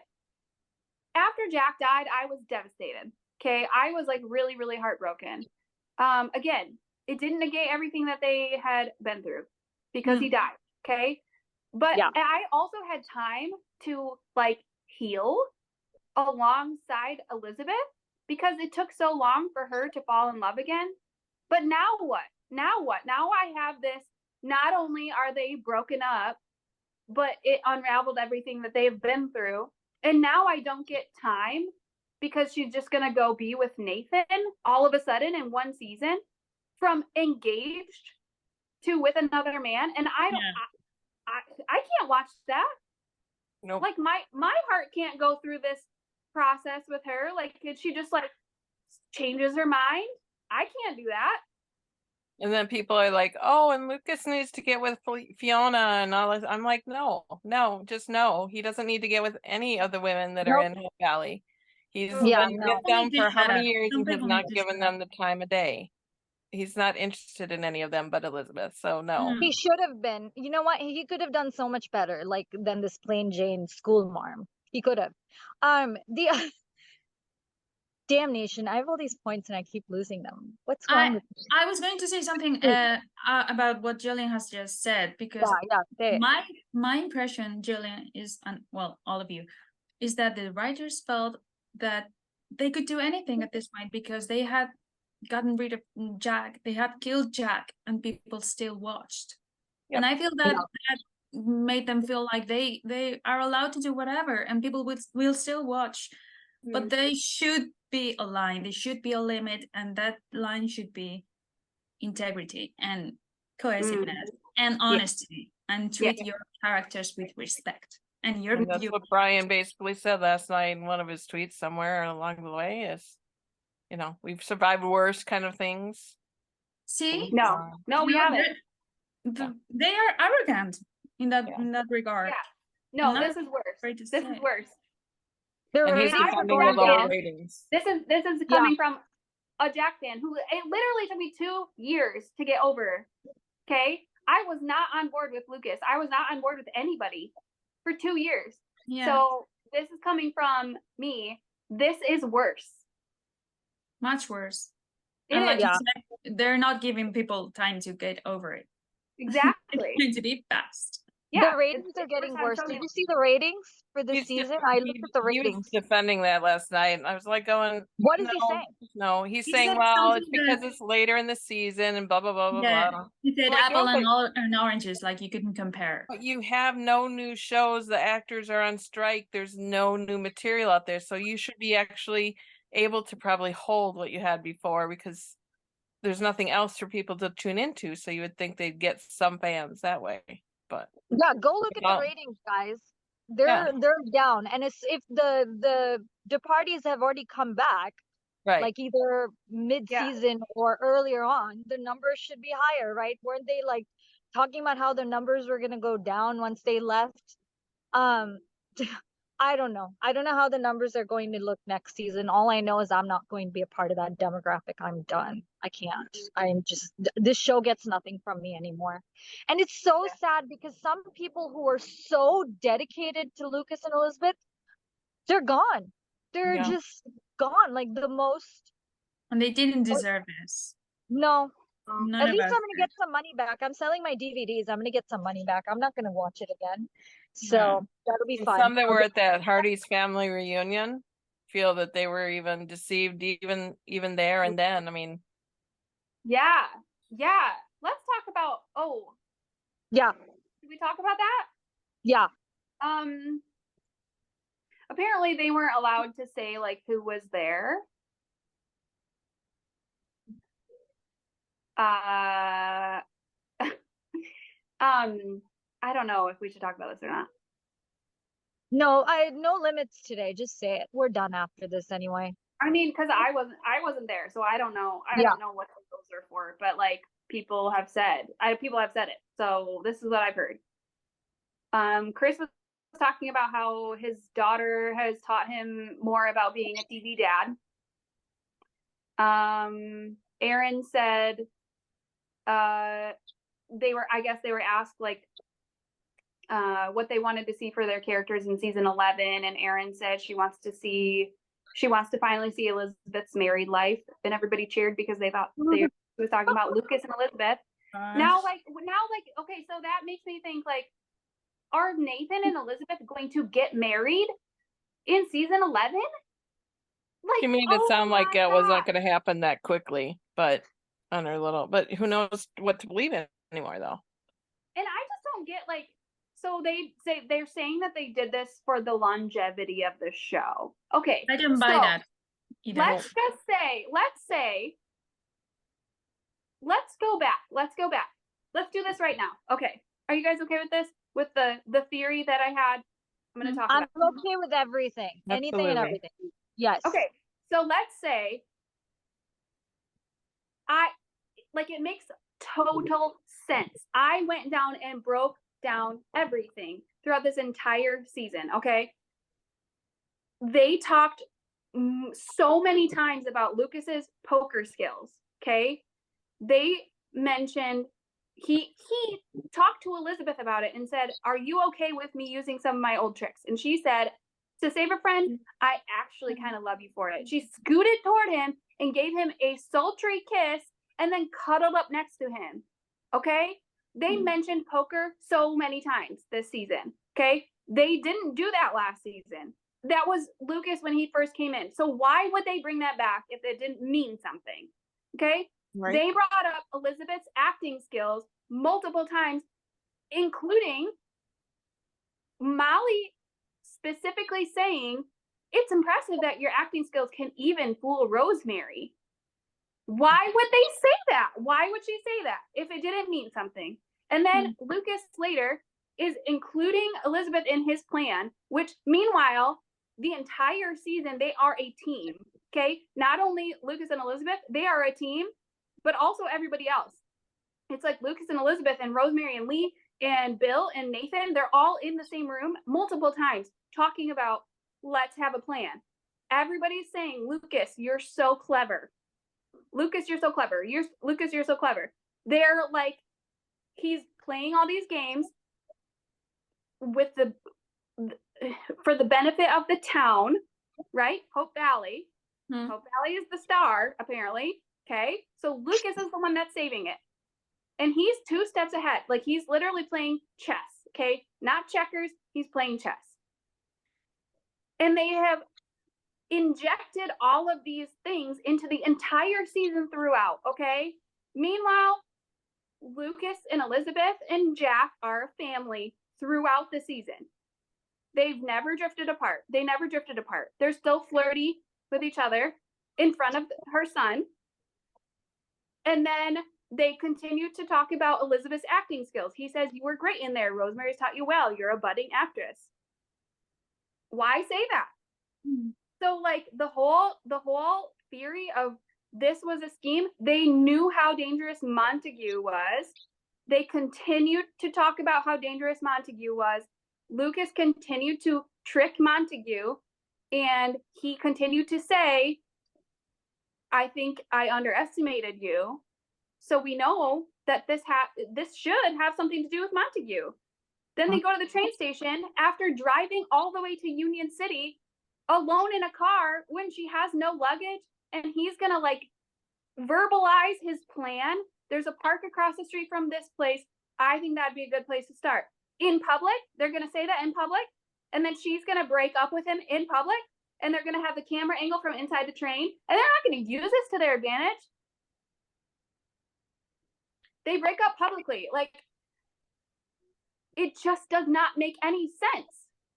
So that's why I was thinking, like, this is all a ploy, because that would be a really good story, right? And it would increase the longevity of the show because it easily pushes the wedding back, especially if Lucas gets injured, which he did, okay? But they had to go and insert Nathan to all of this and have her be emotionally cheating, infidelity, like they're really gonna put infidelity in here in this story? They did not have to do that in order to increase the longevity of the show. I don't buy it. I don't buy it. And there are like really, if they were gonna say like, "Oh, I'm surprised that your acting even fools Rosemary," they should have had her fool Rosemary into thinking that she was going to break up with Lucas, because everybody had to agree, like, had to believe it, right? The whole town had to believe it in order to keep her and little Jack safe from Montague and his men. That's correct. But they're just, nope. Nope.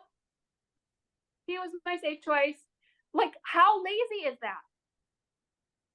It's so lazy that I can take it seriously, like I was saying. I know. So for me, it's better. If they had done it more believable, realistic, logical, you choose the name that you want to, it would be a lot harder for me to Yes. deal with it. But this way, it's nonsense. I won't pay attention to it. For me, the show ended in season 9, and that's Dude, how I was I- giving them excuse after excuse when people were like, "Oh, she doesn't seem that interested in planning her wedding. Oh, she's just in." I was like, "Oh, she's just focused on Rosemary right now, and throwing the baby shower for Rosemary." Then, "Oh, she wants to be there for Rosemary, who's about to have the baby." Then it was like, maybe it's about Jack. That's why she's like hiding the ring and talking to Nathan about it. And people were like, "She's emotionally cheating." I was like, "No way, no way would they have Elizabeth, of all people, emotionally cheat. They would never do that." That is exactly what they were doing. And that's the thing, is like, we never expected that the writers would be this incompetent, that we were giving them the benefit of the doubt. And I just want to say right now, very publicly, I apologize to everybody who I countered with, "No, Same. I don't think so. I don't think so." Like, I apologize to you if I gave you false hope. Because Yeah. when we had John Tinker writing, we knew what the heck was going on. Like, we at Yeah. least understood, like, why the characters were doing what they were doing and saying what Yeah. they were doing. So I'm going to give that man all the props in the world, because he knew the characters. Is it true that Lindsay Sturman said that she binged When Called to Heart in like a week or something like that? Yep, before she interviewed for the showrunner position. Genius. We the get fact, these characters. We get these characters better than her. I don't care what she says. I've binged the show so many times. Jillian's been watching it since before us, I think, right? I don't know, but I I think went back. more or less at the same time, I think. Yeah, and I Yeah. binged like seasons 1 through 5 multiple times. Like, I mean, I know the seasons and the episodes that a lot of the things were said in. Maybe not now, because I haven't watched the last couple of episodes. But like, we understand, like, we can pinpoint motivations and what they said and why they said it better than I bet you this woman can. You know why? Because for her, it's my story. I'm going to write it my way. History doesn't matter. Continuity doesn't matter. Who gives a crud? Like, it's going to be my story. And I never understand this. I never understand writers who come in who are so narcissistic that they want it to become theirs. They want it to become their vision. They don't care about, well, they don't respect the history. It's not like, okay, so you can still put your mark on it. You can still make this your show, but you don't have to destroy history to do it. Right. You know what And I mean? But like, my question is, Erin knows Elizabeth like nobody else. She is Yep. Elizabeth. She has been Elizabeth for 10 years. Why was she okay with this? Why was Allie That's a very Devereaux good question. is supposed to be the one that like knows what has happened in the past. Like, she holds the When Called to Heart Bible. Like, and they do draw in things from the past, like specific details. But like, why do the big things not matter? Why do the big things not matter? Well, when Lindsay was talking a little bit about it too, she mentioned, Allie, we leaned on her, almost like throwing her under the bus to me. I was like, oh, why? She's making it sound like Allie was a driving force kind of behind this, and that we leaned on her kind of, I don't know if that's the exact word she used, but for the story and the history and all that kind of stuff with the Bible stuff. And so I really didn't care much for that. So, but that's silly, because I mean, if that's true, she should have known that this was not her safe choice. That was not the plan from the end of season 8. There's no way. Because then why would they have them, like, Elizabeth literally can't keep her hands off of Lucas. She begs him to kiss her multiple times. She says, for now, I'm all out of words, so kiss me, okay? And she even says, with her like specific words, be quiet and give me a kiss. She says, oh, what the heck, and throws herself on him. Like, there's no way that was the plan through all of that. And she was disappointed that he wasn't proposing when she thought he was proposing. Yeah, and panicking. And there were several moments And there were several moments in which one could see how her feelings for him were overpowering her, and they scared her because she wasn't ready to feel that at that point. I'm talking about season 8. Yeah. And we saw that, and that's the opposite of safe. Yeah. Like Yeah. that's why I highly doubt it. I'm not sure if this woman saw the whole thing, but if she did, and the fact that she said that she watched the whole thing in 1 week shows how, I said that on Twitter, how little she cares. And she doesn't mind to admit that she doesn't care. She doesn't give a hoot about this story, about the characters, and about everything that happened before she came to the show. Mm-hmm. Yeah. And they're paying the price for it, and they will pay the price for it even more in the future, I'm sure. Yeah. It's kind of sad for Erin because she had to push Lucas and Elizabeth's relationship so hard, and now she's having to like push Nathan and Elizabeth. Like it doesn't, her credibility is, in And my like it seemed to opinion, come ruined. easy to her in that interview yesterday. It's like this almost seems like just as giddy as she was when she was talking about Lucas and oh Elizabeth. really? Yeah. What is she Yeah. gonna? Yeah. Okay. And here's the thing, right? For the oh, she always had feelings for Nathan people. Like she encouraging him to be with May in season 8. Like I think there were a couple conversations where she wanted him to talk to May, or I don't know if I'm imagining it, but And basically, Faith though too. yeah. And then there was that one scene. I think it was like episode 8. It was or 7. Where it was, I think, the night of the what was it? The lighting, the Jewish Oh, all the holidays. The yes, Hanukkah. but it was the Hanukkah thing. Yes, the Hanukkah scene. After that, Nathan and Lucas are standing outside the ice cream shop talking. And then Elizabeth walks over and she goes, "Hi, you two." And she puts her arm around Lucas. Mm-hmm. And then they start talking. And Nathan's like, "Oh, I think Ali wants a younger sibling, and I think she wants me to get married." And Elizabeth's like, "Oh, I think she just wants you to be happy." And I think there's some conversation about love.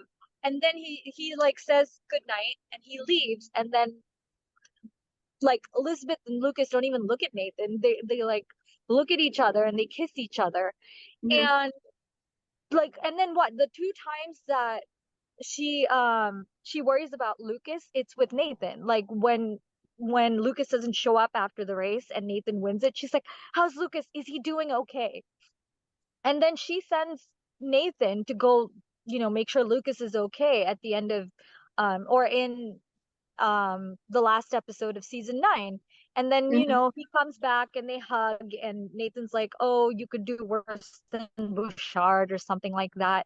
Like, these people seriously think that she had feelings for him this entire time and that Nathan had feelings for her the entire time. I think Nathan had moved on.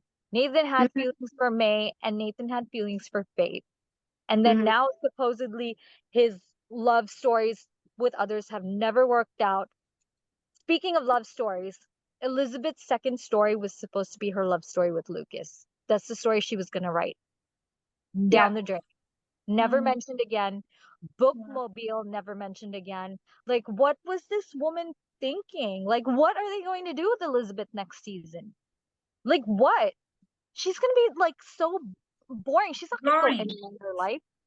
Well, She's and the thing not. is, even if they brought back the bookmobile, which that's like one of the things I'm most upset about. Like, why not have, it would have been such a good story. And I've said that like in the last 3 podcasts, like I'm so mad that they didn't bring the book. Like, what happened to it? It just fell off the face of the planet like everything else does in Hope Valley. And like now if they brought it back, because what else are they going to do with her? Like, what is she going to just be a Mountie wife now?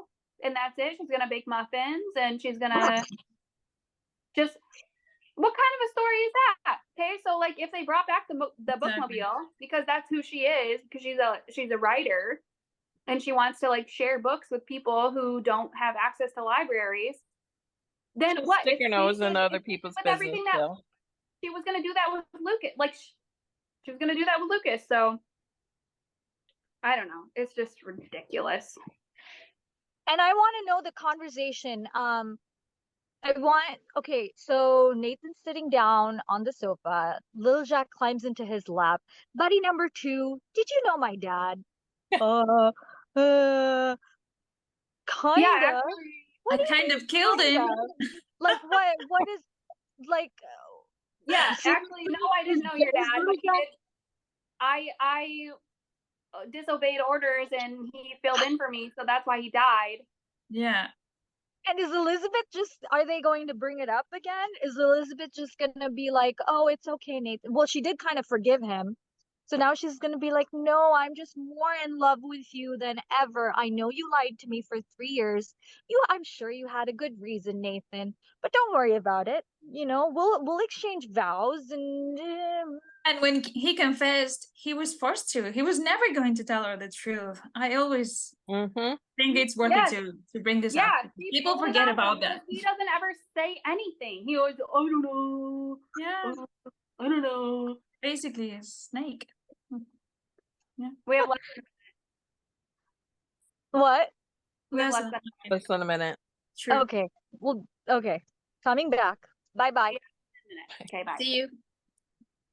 Blanca, what do you want to say? Oh, you want me to start? You Yeah, can go start ahead. if you want to. No, you go. Okay. I wanted to say that by negating their own story and characters, the writers or the powers that be or whatever you call them, they've been disloyal to themselves first and foremost. I want to say that. I want to point that out because it's their story, okay? Not this new showrunner, but the people who worked in the show before that. Mm-hmm. And then also, obviously, to the people they make this show for, the people without whom there wouldn't be a show, which is the fans, right? The viewers. And they have done that so much so to a point in which I don't see how anyone could possibly look back to this show with fondness. Even the people who work in the show. Okay, I don't see how they can ever be proud of what they've just done. Destroying their story, ruining the main character, and underusing the leading man so much as they've done this season. And yeah, I guess they may be able to cherish a part of the show, as I will, because I will be able to still enjoy the seasons that I like, but not the show as a whole, because the fact will remain that they have willingly destroyed their own creation, and they have sacrificed the storyline that had more potential in terms of character growth, in terms of unexplored scenarios, and depth in general. Lucas was the exciting possibility, the promising one, the one that hadn't been portrayed or explored before that. So yeah, I'm sure they will live to regret this, and I don't mean this in a bitter way, in a vindictive way. I'm just sure they will. At some point. Yeah, because they could have put strife in there where they had to overcome it. That's fine. They could have had this whole governor thing, and then Lucas gets hurt, and that, like, there are stories to tell still. I just don't understand why they thought that, like, the only way to make this not a stale story is to change who she loves. That just doesn't make any sense at all. I don't think all the writers felt that way, for the record. I don't think it was a unanimous thing. That's me too. Same here. Like, I don't understand how they could all. And then Brian Bird tweeted, like, for the record, 0 cast members regret this decision. And I'm like, how? Either that's a lie or you're ridiculous. Like, this is, how would nobody regret this? Didn't he say that? He said that after season 8. He said that after season 8. A lot of the same stuff. Exactly. Yeah, he said a lot of the same stuff, Dib. Okay. They have no credibility whatsoever, so I don't care what they say. Maybe the tweet that I'm thinking, maybe somebody like retweeted it from. I think like, No, No, he said No. it since. He said it again. He's repeated a lot of his same Shtick. reasons behind the I don't get change. it. To me, he can't be trusted. He No. copies and pastes. He's just, and you know what? I'm gonna say this right now. I think he's an instigator. I think he pitted fans against each other. He's like, we didn't start teams, the fans started teams, but They he was did still start like, the teams. he did, because he was like retweeting stuff. You know what he did? I posted something, which this is like 3 years ago, where I said something about Nathan. It wasn't even like, okay, maybe I went a step too far, but I was still talking about the character. I didn't mention the actor. And he retweeted it and he was like, excuse me, that sounds like something someone from Mars would say, or something like that. He quote tweeted it and he put like official hashtags. So you know that the Nathan fans are going to see that tweet and come after it. You know that they're going to do that. And So they he did. fed you to the crocodiles. Yes, he pretty much did. He did. And then they were all like, they were attacking me. Like they were attacking me. They were like, how dare you say that about Nathan? You're such a bad person. I'm like, you're mad at me for attacking a fictional character, but you're attacking me as a person. Like Nathan fans are so disjointed from reality. Like Yeah. don't get, and they were so upset. Like this is a freaking fictional character. And you know what? Speaking of that, once upon a time, I told you guys I was so invested in One Calls the Heart. Like it meant more to me than anything else. It really did. And when people would write stuff like it's only a TV show, I'd be like, no, it's not. It's so much more to me. It's so much more to me. It is just a TV show. I'm sorry, guys. I know that there are some of you who are still like, it means more to me, and I get it because I've No, been it there. is. But just tell yourself it is a TV show. Put other things in your life that are more Sure. important. For me, course. What Calls the Heart was here, and then it started to come down. As more things started to take precedence, the show started to come down. It started becoming a lower priority to me, to the point where now it's like, it's a show. I treasure it. I treasure the stories, but it's gone. It's a thing that was in my life. It was a part of my life, and now it's gone. It's over. And watch some other stuff. Like that's my advice to people. I think some people know I started watching Turkish shows. Turkish shows are like ultra dramatic, like ultra dramatic. A lot of the times, like the guy and the girl like break up and get back together like 5, 6 times. Like, but you always know the main love story. You never doubt that they love each other. They're never gonna say stupid things like, oh, this was my safe choice. Or they will never, there's always like a third party, but it's like a third party that neither of them are like in love with or attracted to or anything like that. I got into Turkish shows and I freaking love it.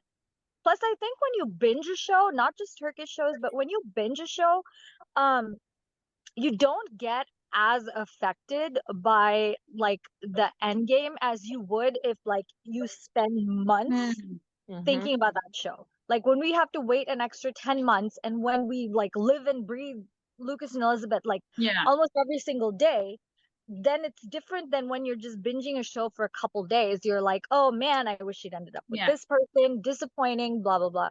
Which by the way, isn't what Lindsay what's her face? That's what like, Lindsay did. Yeah. Exactly. Lindsay binged it. So she didn't live through it. She didn't have to wait 8 months between seasons or over a year between seasons. She didn't have to like live on the edge of her seat, like wondering what's gonna happen, or like can't wait to see this happen, or she didn't reflect on the characters' personalities. Yeah. So we know more than her. I will say I'm glad Erin said what she said. I didn't listen to the interview. I don't plan to listen to it, but I'm glad that she made it clear that they're going with Nathan and Elizabeth, and that Lucas and Elizabeth are done, because it removes doubt. Because this cliffhanger was kind of like, oh, are they trying to draw in both sides and keep them in it? I'm glad she confirmed that that's not the case, because a lot of people who were still holding on to hope can move on with their lives. If they need to move on, take this time away. Find something else. Find joy in something else. This show doesn't deserve you. The show doesn't deserve you. If they've broken your hearts right now, find something. There are a lot of things that are better. There are a lot of other shows out there where the showrunners actually care about the audience, who actually put themselves in the shoes of the audience And who care go, about integrity and cohesiveness. yes, they empathize. They're like, well, how will the fans take this? How will they, how do we reward them? How do we keep them happy? Okay, How so the we're story gonna makes sense. well, It's they might have asked themselves that question and they were like, oh, of course, it makes total sense. I'm well, still sitting here trying to wonder, when is the moment that Elizabeth started having feelings for Nathan again? When? Was it over that cup of like apple juice? Like, when did these feelings come back? When? Like, explain And, it to me. and it shouldn't be What? like that. I mean, Well, it and should they have been, we should have noticed things changing if they were telling it truthfully. I don't know. I don't know all what I to And like say. all I I said, saw I saw googly eyes from Nathan, but like okay, so she was like, I think seeing the bride in the dress is only bad luck, or like it's only bad luck if the groom sees the bride in the dress before the wedding. Okay, so then Nathan comes to the door while she's in this hideous like wrong yeah, dress or whatever, and she's like, it's fine, whatever, because he's not her groom, right? Like yeah, I thought she that didn't too. worry about it. Rosemary's like, no, look, and she's like, it's fine because it doesn't matter because he's not her fiance.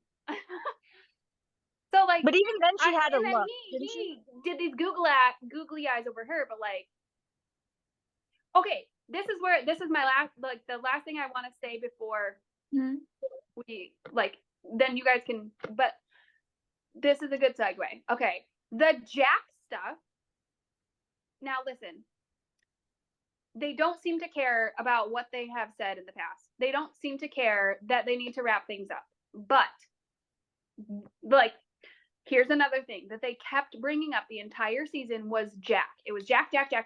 Ever since little Jack asked about his daddy, it was all about Jack. Every little thing between her and Nathan was about Jack. Every little freak out was about Jack. Okay? So no matter what, like we saw her go to his grave twice this season. We have never seen her go to his grave since he died. Yeah. And she gave little Jack Jack's hat, right? You look just like your daddy. Oh, it's daddy, it's Jack. She's looking at his picture. She's literally looking at his picture when she's like something about, I don't know, in the last couple episodes. She's like looking at a picture of Jack. Okay. It is over and over and over and over again.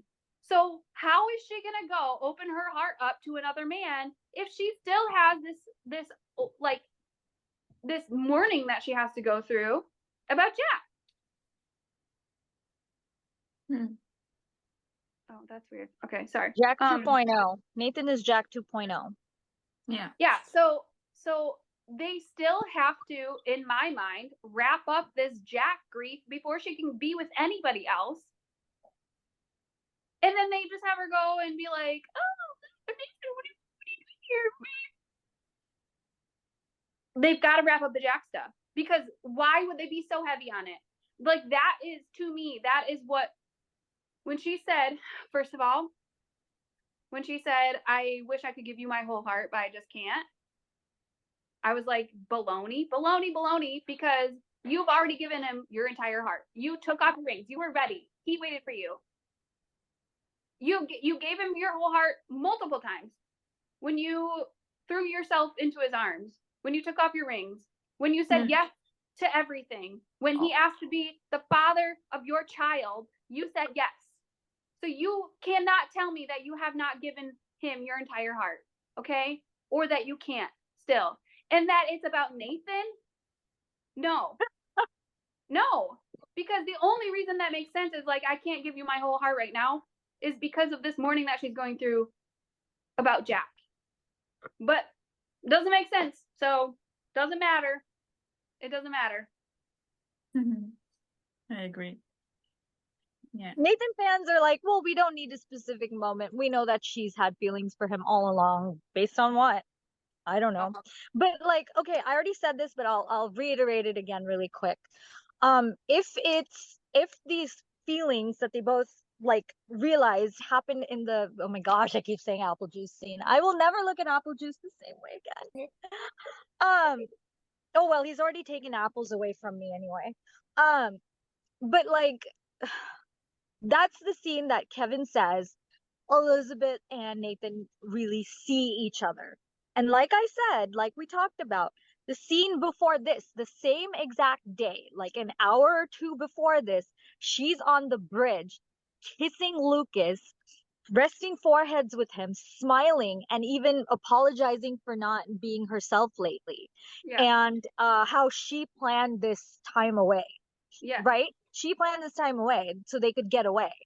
Mhm. So the same day, like she's like figuring out that she has feelings for someone, like something's like striking within her. What the heck? What are they doing to this character? Like, what? They Yeah. think this is okay? They think, I don't get it. I really don't get it. And No. that scene, they took that scene and they put it in for us to see in the promos. The bridge Mhm. scene where they're Mhm. So kissing each other. misleading. Yeah. So misleading. Oh my So gosh. cruel. People, I'm going to say it's the word cruel. cruel. It's Yeah. cruel. And then Yeah. there's the scene of Elizabeth watching Nathan and Allie like playing with little Jack, and she's like, is it weird that it's, what did she say? I haven't watched these episodes more than once, and she's like busy looking at them and Yeah. smiling and going, is it weird that, I like this or some No, she garbage said, like is that. it weird that Allie has gotten so close to little Jack? And I'm like, why is that? Why would that be weird? Because you live in a small town. Allie babysat him. Like, Allie is of the, like, little Jack is close with all of those kids. Why would that be weird? And why would you bring that up? And why would you say, like, This is the same woman who like sat there with like heart eyes and watched Lucas carry her son up the stairs, who the yeah, next morning was sitting on the edge of the sofa while Hmm. Lucas was like lifting little Jack up and like Yes. smiling. I mean, so many times she looked at them as a family and she was just so happy. All of a sudden, like what okay, she babysat him once and now it's like she's so close. I mean, Allie has become so close to little Jack that he leaves Lucas's side in church and goes and sits with Lucas and Allie, I mean with Nathan and Allie. That's like slapping us in the face. Yeah, it's a big slap in the face. The whole thing is a really, really big slap in the face. And like, okay, so Henry could be playing with little Jack, or like Lee playing with little Jack, or Bill playing with little Jack. She doesn't. Or She's not like, Robert. oh, Was she going to fall in love with Robert's dad if Right. Robert played with little Jack? Right. Absurd. Like you can't look at Nathan playing with little Jack one time and be like, oh, look, it's like a family. Because you have literally been a family for over half of Jack's life. Little Jack's life. Yeah. He's 4, and you've been together for 2 full years, kissing in front of him. And like I was like, okay, so remember when at the end of season 8, everybody's like, how could they do this to Allie? It's so cruel to Allie. I'm like, okay, but like Nathan and Elizabeth never had a relationship. They never spent any time together. They never went on a date. This was all, Allie wanted them to be a family based on her own delusions. She wanted this. Same goes for their fans. Imagination, yeah. And she was told no multiple times. Okay, this did not blindside Allie. This was not like, how could they do this to Allie? But they're all fine with doing this to a 4-year-old who has been fathered by this man for over half of his life. And they're like, well, he doesn't know what's going on. He's 4. I'm like, I'm sorry. Have you ever met a 4-year-old? They know what's going on. Like, they know that, like, now this man who has put him to bed, like, night after night, babysat him night after, or day after day, fed him lunch, fed him dinner, like, played on the floor with him over and over and over again. He knows that this is not this, like, he knows what's going on. He knows that his mom is marrying this man. He was included in the proposal. Yeah. He brought her the ring. He gave her the Exactly. ring. You cannot tell me that, like, this is, oh, it's fine because he's oblivious. No. Preach it. Preach. And like I was going to say, I keep losing my train of thought because you guys are making such good points. No, and that's good. That's good. Keep talking. I will remember my point as usual in a minute. Were Everyone's you like, done, "What?" Julia? I'm done. Yeah. We were done. Yeah. No, that was really good. I'm glad you said all that because, oh, that's what I was going to say. But these same freaks are okay with emotional cheating. They're totally fine with Elizabeth dumping her fiance after being with him for like, how long have they been together? Over 2 years? They're totally okay with her dumping him. They're totally okay. They think it's romantic that Nathan walked up to her in the school and like totally invaded her personal space and was like, "What do you want?" Like they're totally okay with all that. They're totally okay with them breaking up. Like I don't get it. I just don't get it. Like how could you even root for these two together? I don't even how. I don't get it. I don't get it either. I Because really don't. We sound like they'll Nathan. take whatever serves their purpose. I know. That's the But simple truth. how delusional do you have to be? How delusional do you have to be to just be okay with the last 2 seasons being explained away with, oh, she had feelings for Nathan all along, when that's BS, when that's not true. Div, They're she just could like, date every single man in Hope Valley, and they would still say that she had feelings for Nathan all along, and they were meant to be. So, wait, pay attention to what they say. They're nuts, basically. no, and that's what's happened now is that's the fan base they've drawn back in. That's who their hardies are now. It's not us. It's not the sane ones That's who who are they're like, rewarding. Yeah, it's that's worrying. It's after worrying. after how poorly those people treated them, they left the show. They were done. And now they've pushed out the same fans. And FYI, again, I'm not attacking everybody. This is not about the fans who are going to stick around and watch. We're talking about the vicious ones. We're talking about the ones that are coming back. That's who we're talking about. So yeah, and probably haven't watched any of the past, like since season 8 until now. So now they're like, oh, she's gonna choose Nathan now. So now they have no idea the history of Lucas and Elizabeth. So now they're gonna like come back and argue with us about like who Lucas is. No, we know who Lucas is. Okay, we've dissected him, probably to a fault. But like we know this character, and we know that this is not in character, and we know especially. I mean, so Lucas is like not the same Lucas that he was a little bit. Okay, because he didn't stand up for himself or whatever. Like, and he wouldn't have let Elizabeth go as easily as he did, in my opinion. And he knew Elizabeth better than they proved this season with the whole surprise thing. All that bugged me. Yeah, and meanwhile, the entire town loved Lucas's surprises every time, including Elizabeth. It was always a good thing. It's not like he's surprising them with like something bad. Who cares? Like, why is it a bad thing to surprise people with a community dinner? My goodness gracious. When has that ever been a bad thing? That's true, but I was thinking about the house thing. Remember that he was like, I'm going to surprise her with a new house and all that. And it's like, Lucas would never do that without discussing it first. Point. That is a really good point because, okay, let's take it back to the cake tasting on the porch, okay? Because he says, how about 5 tiers with chocolate roses with gold leaf? And she's like, what? Like, oh, and he's like, I'm kidding. I know you wouldn't like that. Like, he was kidding because he knew that she wouldn't like that because he knows her. Exactly. And then he's like, no, how about, they're like, how about 3 tiers and we skip the gold leaf? And he's like, I thought you would say that.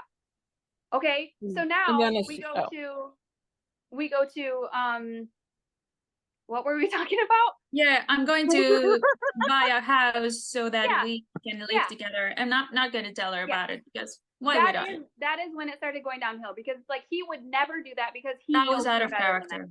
Yes, that was way out of character. And then when she said it would never feel like home, that goes against everything that Wayne Calls Our Heart has ever been about. Even before Lucas, they have always been about home is where the heart is, home is wherever you are. And how did Aaron say, yep, this makes sense, this is my character? I just don't. Friends and neighbors over family. I will say one thing that bothers me about Lucas's character is that he worshipped the ground Elizabeth walked on. He worshipped the ground. He, like, even this season, he's like, you're incredible, like, in kissing her hand. And I'm like, no, she's freaking not. Please, just the one good thing that she did is call him incredible when they were watching the Northern Lights or whatever. I I was like, okay, that's sweet. That's a nice scene. Well, he also called her meddling and whatever. What did he say? For my nosy, meddling, bride to be. Remember? He was teasing her about that. Yeah. But in which like was so cute. Like, how did they go? How did they go from this teasy, cute? And he also called and her then out 3 on the episodes later, Montague they're thing done. this season. That was probably the only time that he went against anything she did during season 10. Yeah, remember? it was. I think, yeah. I've just never understood why he's put her on this pedestal. I've just never. I mean, like, but put her on a I higher. don't think it was always like that. You're saying that he was always like that, or you're He's saying always like that. He's always like that, but even more so this season. But in season 8, like, he spoke his mind. In season 8, yeah. But last season, I felt like so he wasn't always like that. That's what I'm asking you. Yeah, no. Last season he kind of was. In season 9, he was kind of like that a little bit. But this season they overdid it. They overdid it. He had more of a personality in season 8. So why do that? Like, why make him? That just makes it even worse. She's not. But I should probably put it this way. I've always felt like he adored her more than she needed to be adored. I'll put it that way. But this season, like, he was over the top. That's why I was like, man up and freaking tell her. Yeah, I agree. That you can't just put up with everything. And even the train scene, he's just like, yeah, okay, I'm just like, he's just with everything. It's like she can't do any wrong. She can't do. And I was watching that scene where he kisses her forehead.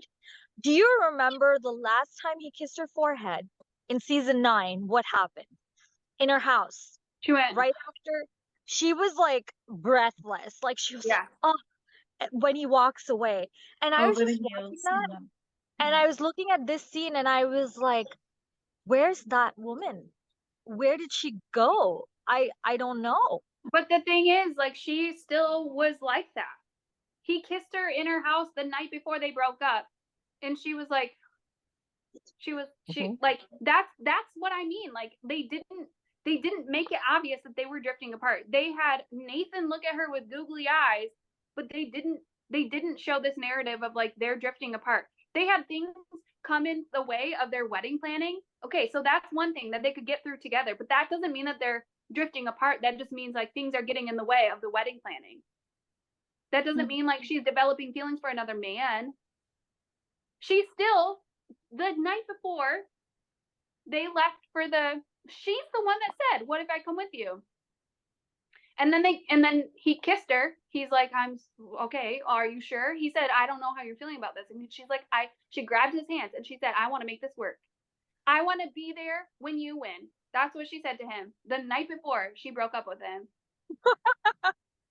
and then he kissed her and she held her eyes closed for an extra time and she smiled at him as he left.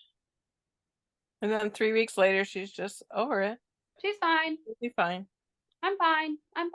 Which obviously she's not. Like, obviously it's a thing where she's like, "No, I'm fine." And Rosemary's like, "Well, that's what we'll keep telling people." Okay, but then what are they going to do? String us along into season 11 and then have her choose Nathan? Because obviously that's what they're doing, because that's what Aaron said they're doing. So, okay, tell me this. I didn't watch last night's episode, obviously. Chris was only in 2 scenes. Yeah. Chris was in 2 scenes. Yep. Okay, can you tell us about the 2 scenes really, really quick? Okay. So one of the 2 scenes we had already seen in a sneak peek. It was the one where he calls her. Okay, so first of all, who like gets broken up with by their fiance and then they call, hey Elizabeth, from his office. Confident. No strife, no, like, just, hey, we're friends, hey buddy, like. So they're calling each other. He's calling her. He sends her a message and she calls him from his office. Meanwhile, and then he's just like, basically, "Oh yeah, well, it's kind of tough." And she's like, "Well, you have full support over here, especially for me." He's like, I think I needed to hear that. And then he's like, "I think I found my calling." So I think that's what we're supposed to be. Okay, Lucas is fun because he found his calling. Okay, so then he is in another scene where he makes a speech and they're listening to over the radio. We don't see him. We just hear his voice. Okay. And everybody's like, oh, Hope Valley, like, oh, he's saving Hope Valley. Okay, and then at the very, very, very end, he comes outside. It's raining. It's nighttime, and there's a car there, and the headlights are on his face, and he's like, "What are you doing here?" That's it. That's it. That's all that he like. I literally just recited all of Chris's lines in the entire finale. The finale. And then the reason I'm asking is because the summary is with Elizabeth by his side, Right. or Elizabeth's support. Lucas, what does it say? Something, but it's basically, it starts out with Elizabeth by his side. yeah. So physically, It's election day, which, by the way, I don't know if you know this because you didn't watch the episode. It's apparently supposed to be their wedding day. Yep. Oh yeah. Waited Yep, Tuesday it was night. the same day. My God. Yep. Yep. So she'll probably have a little bit of guilt in season 10 about what happened to Lucas. Who knows? Maybe she won't. But Probably maybe not. she will. Like, he got hurt on their wedding day or whatever. And then she's gonna be like, well, and maybe Lucas is gonna give his blessing and be like, no, not because of me, Elizabeth. Go find your happiness, whatever. Well, I don't know. I'm just saying it. So she wasn't even physically next to him, but that was the summary that Hallmark put out. But Yep, then, and Hallmark, but then eventually, didn't they delete that part? Didn't they delete No, they the part where it said? No. Huh? Nope. Oh. they Okay. didn't delete it. But they also said so the night before they left for the train, he said, "I'm so happy you're going to be by my side." And she said, "Me too." And then at the train station, right before she dumped him, he said, I want to thank you for being by my side." And then in the description it says, "with Elizabeth by his side." Like, is that just some way of like them being like, "Oh, don't worry, they're friends"? Yeah, because No, I thought maybe they put that in there to kind of make sure that that people would have, oh, did they or did they not break up? And yeah. and then once they broke up, they should have removed it if they were truly broken up. But whatever. And Hallmark put a tweet out like, are Elizabeth and Nathan going to give their relationship another chance? Like, They who didn't. writes They didn't this have stuff? a relationship. Who They writes never had a this? relationship. They didn't even have a date. What relationship are they talking about? It's like La La Land. I don't get it. Yeah. But anyway, It's a joke. A bad joke. It feels like it. I hope people get that. That's why we're laughing, because it's, you can only laugh. You can't Yeah, cry. it's laughable. It's honestly, it's It so is bad that it's laughable. laughable. It's Yeah. laughable. Yeah. Yeah. I'm not sure that Aaron, I know we're in the last minute here, but I don't even know if Aaron really thinks this is the right move. When she was kind of asked about, the end of the relationship, and she's like, I hope so. Is literally what she said, with kind of a shrug of her. I don't know. It just didn't seem she was convinced this is the right way to go about it, but like, how do you even think? Yeah, I think this is the right move. Like, no, no. Yeah. Why would you think that? Okay. got Got it. Got it. Yes, got it. Mm-hmm. Okay. I think we've said everything that we want to say about the show, right? But we wanted to just thank everybody so much for listening for all these years. It's been years. How many? 3 years? 2.5 years. 2.5 years. You guys have been listening to us and encouraging us, and it's been really, really fun for me. I can't speak for everybody else, but it's been really, really fun for me. It's been fun with just communicating with everybody and just talking with these girls. Thankfully, our friendship is not ending. But it is actually like, I'm not, oh my gosh, no, I can't get emotional. I'm not sad about the show, but this is actually kind of sad. But I just wanted to thank everybody for listening for all these years and being so supportive and fun, and thank you to all you girls too. Oh, thank you, Gina. You were the one who created this in the first place, so we owe you that. No, you don't owe me anything. Of course we do. I mean, it's only fair that we say that. And if you want, I'll go next, girls. Is that okay with you, Linda and Div? Sure. Okay. Linda, go ahead. No, yeah, go Oh, ahead, Blanca. Blanca's gonna go. Yeah, Blanca. Okay, Blanca's gonna go. Sorry. No, that's okay, Linda. You go if you No, want to. Anyway, what I wanted to say is that I'm really, really grateful, just like Julian said, to all the people who have enjoyed this podcast all this time and who have supported us and who have shared with us a part of their time, which is the most valuable thing any of us have because it's limited.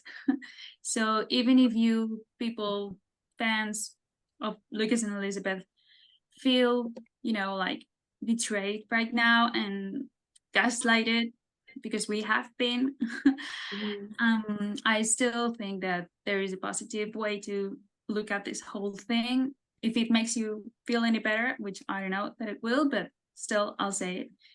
And you can always look at it this way. Like if someone had told us, like, all that time ago, before the triangle was resolved, that Elizabeth was going to be with both Nathan and Lucas, and had asked us what we wanted, to have Lucas go first or Lucas go second, as the final choice. I think all of us would have picked what we've got, which is the true, heartfelt, pure, and heartwarming love story that we got to see. Because that was, the story we were being told, and the fact that they changed it last minute is unfortunate, but what we saw and what brought us all together was real. And I think we should really keep that in mind. It existed, it was real, and it was great. Yeah. So let's keep that in mind and be thankful that we got to share this experience together. Thank you all for your love. And despite the fact that I was, I've always been very far away geographically, I felt very close to everyone here, mostly these girls, these amazing girls. So thank you all for everything, and I love you. Okay. Okay. Those are quite the words there, Blanca. I'm not sure really how to follow it up, but yeah, this has been a labor of love, and it's really hard. I'm like Jillian a little bit. I'm gonna miss these times that we have and sharing it all with everyone else. Yeah. And we'll always have the truth of season 6 through 9 to go back on. True. And know what the truth was, and they can't take that away as much as they're trying. So Well said. I also said at one point, like, if Lucas and Elizabeth like really break up, just forget every podcast we've ever done. But I actually take that back, because we know the truth of these characters, and we know we know what they were written to be. So I don't think that our 20 episodes of podcasts are for naught. Like, I think they just changed the narrative, and that's not our fault. So. Yeah. This episode could be called "We Were Misled," actually, after we did 2 parts of "We Were Not Misled." But we weren't. We really weren't. We were betrayed. That could be the title. We were betrayed. We were not misled, and then we were betrayed. Exactly. That's what happened. Yeah. So I want to say thank you to everybody, our fans, the people who have supported us and given us positive feedback, and who have just been so supportive and so encouraging. We hope that we were able to give you guys something. We were the first Lucabet podcast, I think, from what I remember, and we wanted this to be a space that was just for our couple, nobody else. I mean, it's not like we don't care about the rest of the show, but for me, it was always being invested in this couple. So hopefully we gave you something to hold on to. Um and I am going to be done with the show. I do want to kind of stick around, since we're posting the podcast, and after that I do want to discuss it a little bit. I don't just want to quit cold turkey, but I'm done. I'm totally done. I'm not deleting my account because I use my account for things that actually matter, like animal rescue and animal welfare and for football. Side note, Linda, I will not be loving you next Monday night because our teams are playing each other. But then I will go back to loving you regardless of who wins. Just be gentle. But to these girls, I love you guys. You guys are amazing. We've stayed intact. I know about drama and stuff with other groups. The four of us, we've stayed intact. Our friendship is not going anywhere. If the show has given me anything, I don't regret loving seasons 8 and 9, because it gave me something to enjoy at that time, at least, right? And it gave me you guys. And the show can't take our friendship away. It can take our couple away. It kind of did. Not kind of, it did. But we have a lifetime of friendship. I would have never met a really cool girl from Spain if not for the show. I wouldn't have met Mary from Italy. I wouldn't have met all these people from all over the world. And we have that. Blanca and I, we met in the comment section of my video, my 50 Reasons video. That's how we met. You did it, dude. It was you. No, but that's how we met. And then she was like, well, I want to talk to you about the show. And I was like, okay, I'm on Twitter. And we started DMing on Twitter. And then it just developed from that. We wouldn't have that. I deleted the video. I'm sorry, everyone. I literally deleted every single When Calls a Heart thing. But I'm glad that the video brought us together as friends. And Jillian, I wouldn't have found a safe haven during. I remember I was on Twitter and kind of seeing all this oh, Nathan, and I'm like, she brought me into the safe area of the Lucas fans, and otherwise I wouldn't probably been able to even handle Twitter during a lot of that time. So thanks, Dave. Yeah, Linda, thank you for your friendship. We'll still be in touch. We'll still talk football and everything else. Jillian, my sweet Jillian, I don't know what else to say. I really don't. You've been such a wonderful friend to me. And I don't ever want to lose that. Don't think we will. And Blanca, you too. Yeah, I know we won't lose that. I'm sure.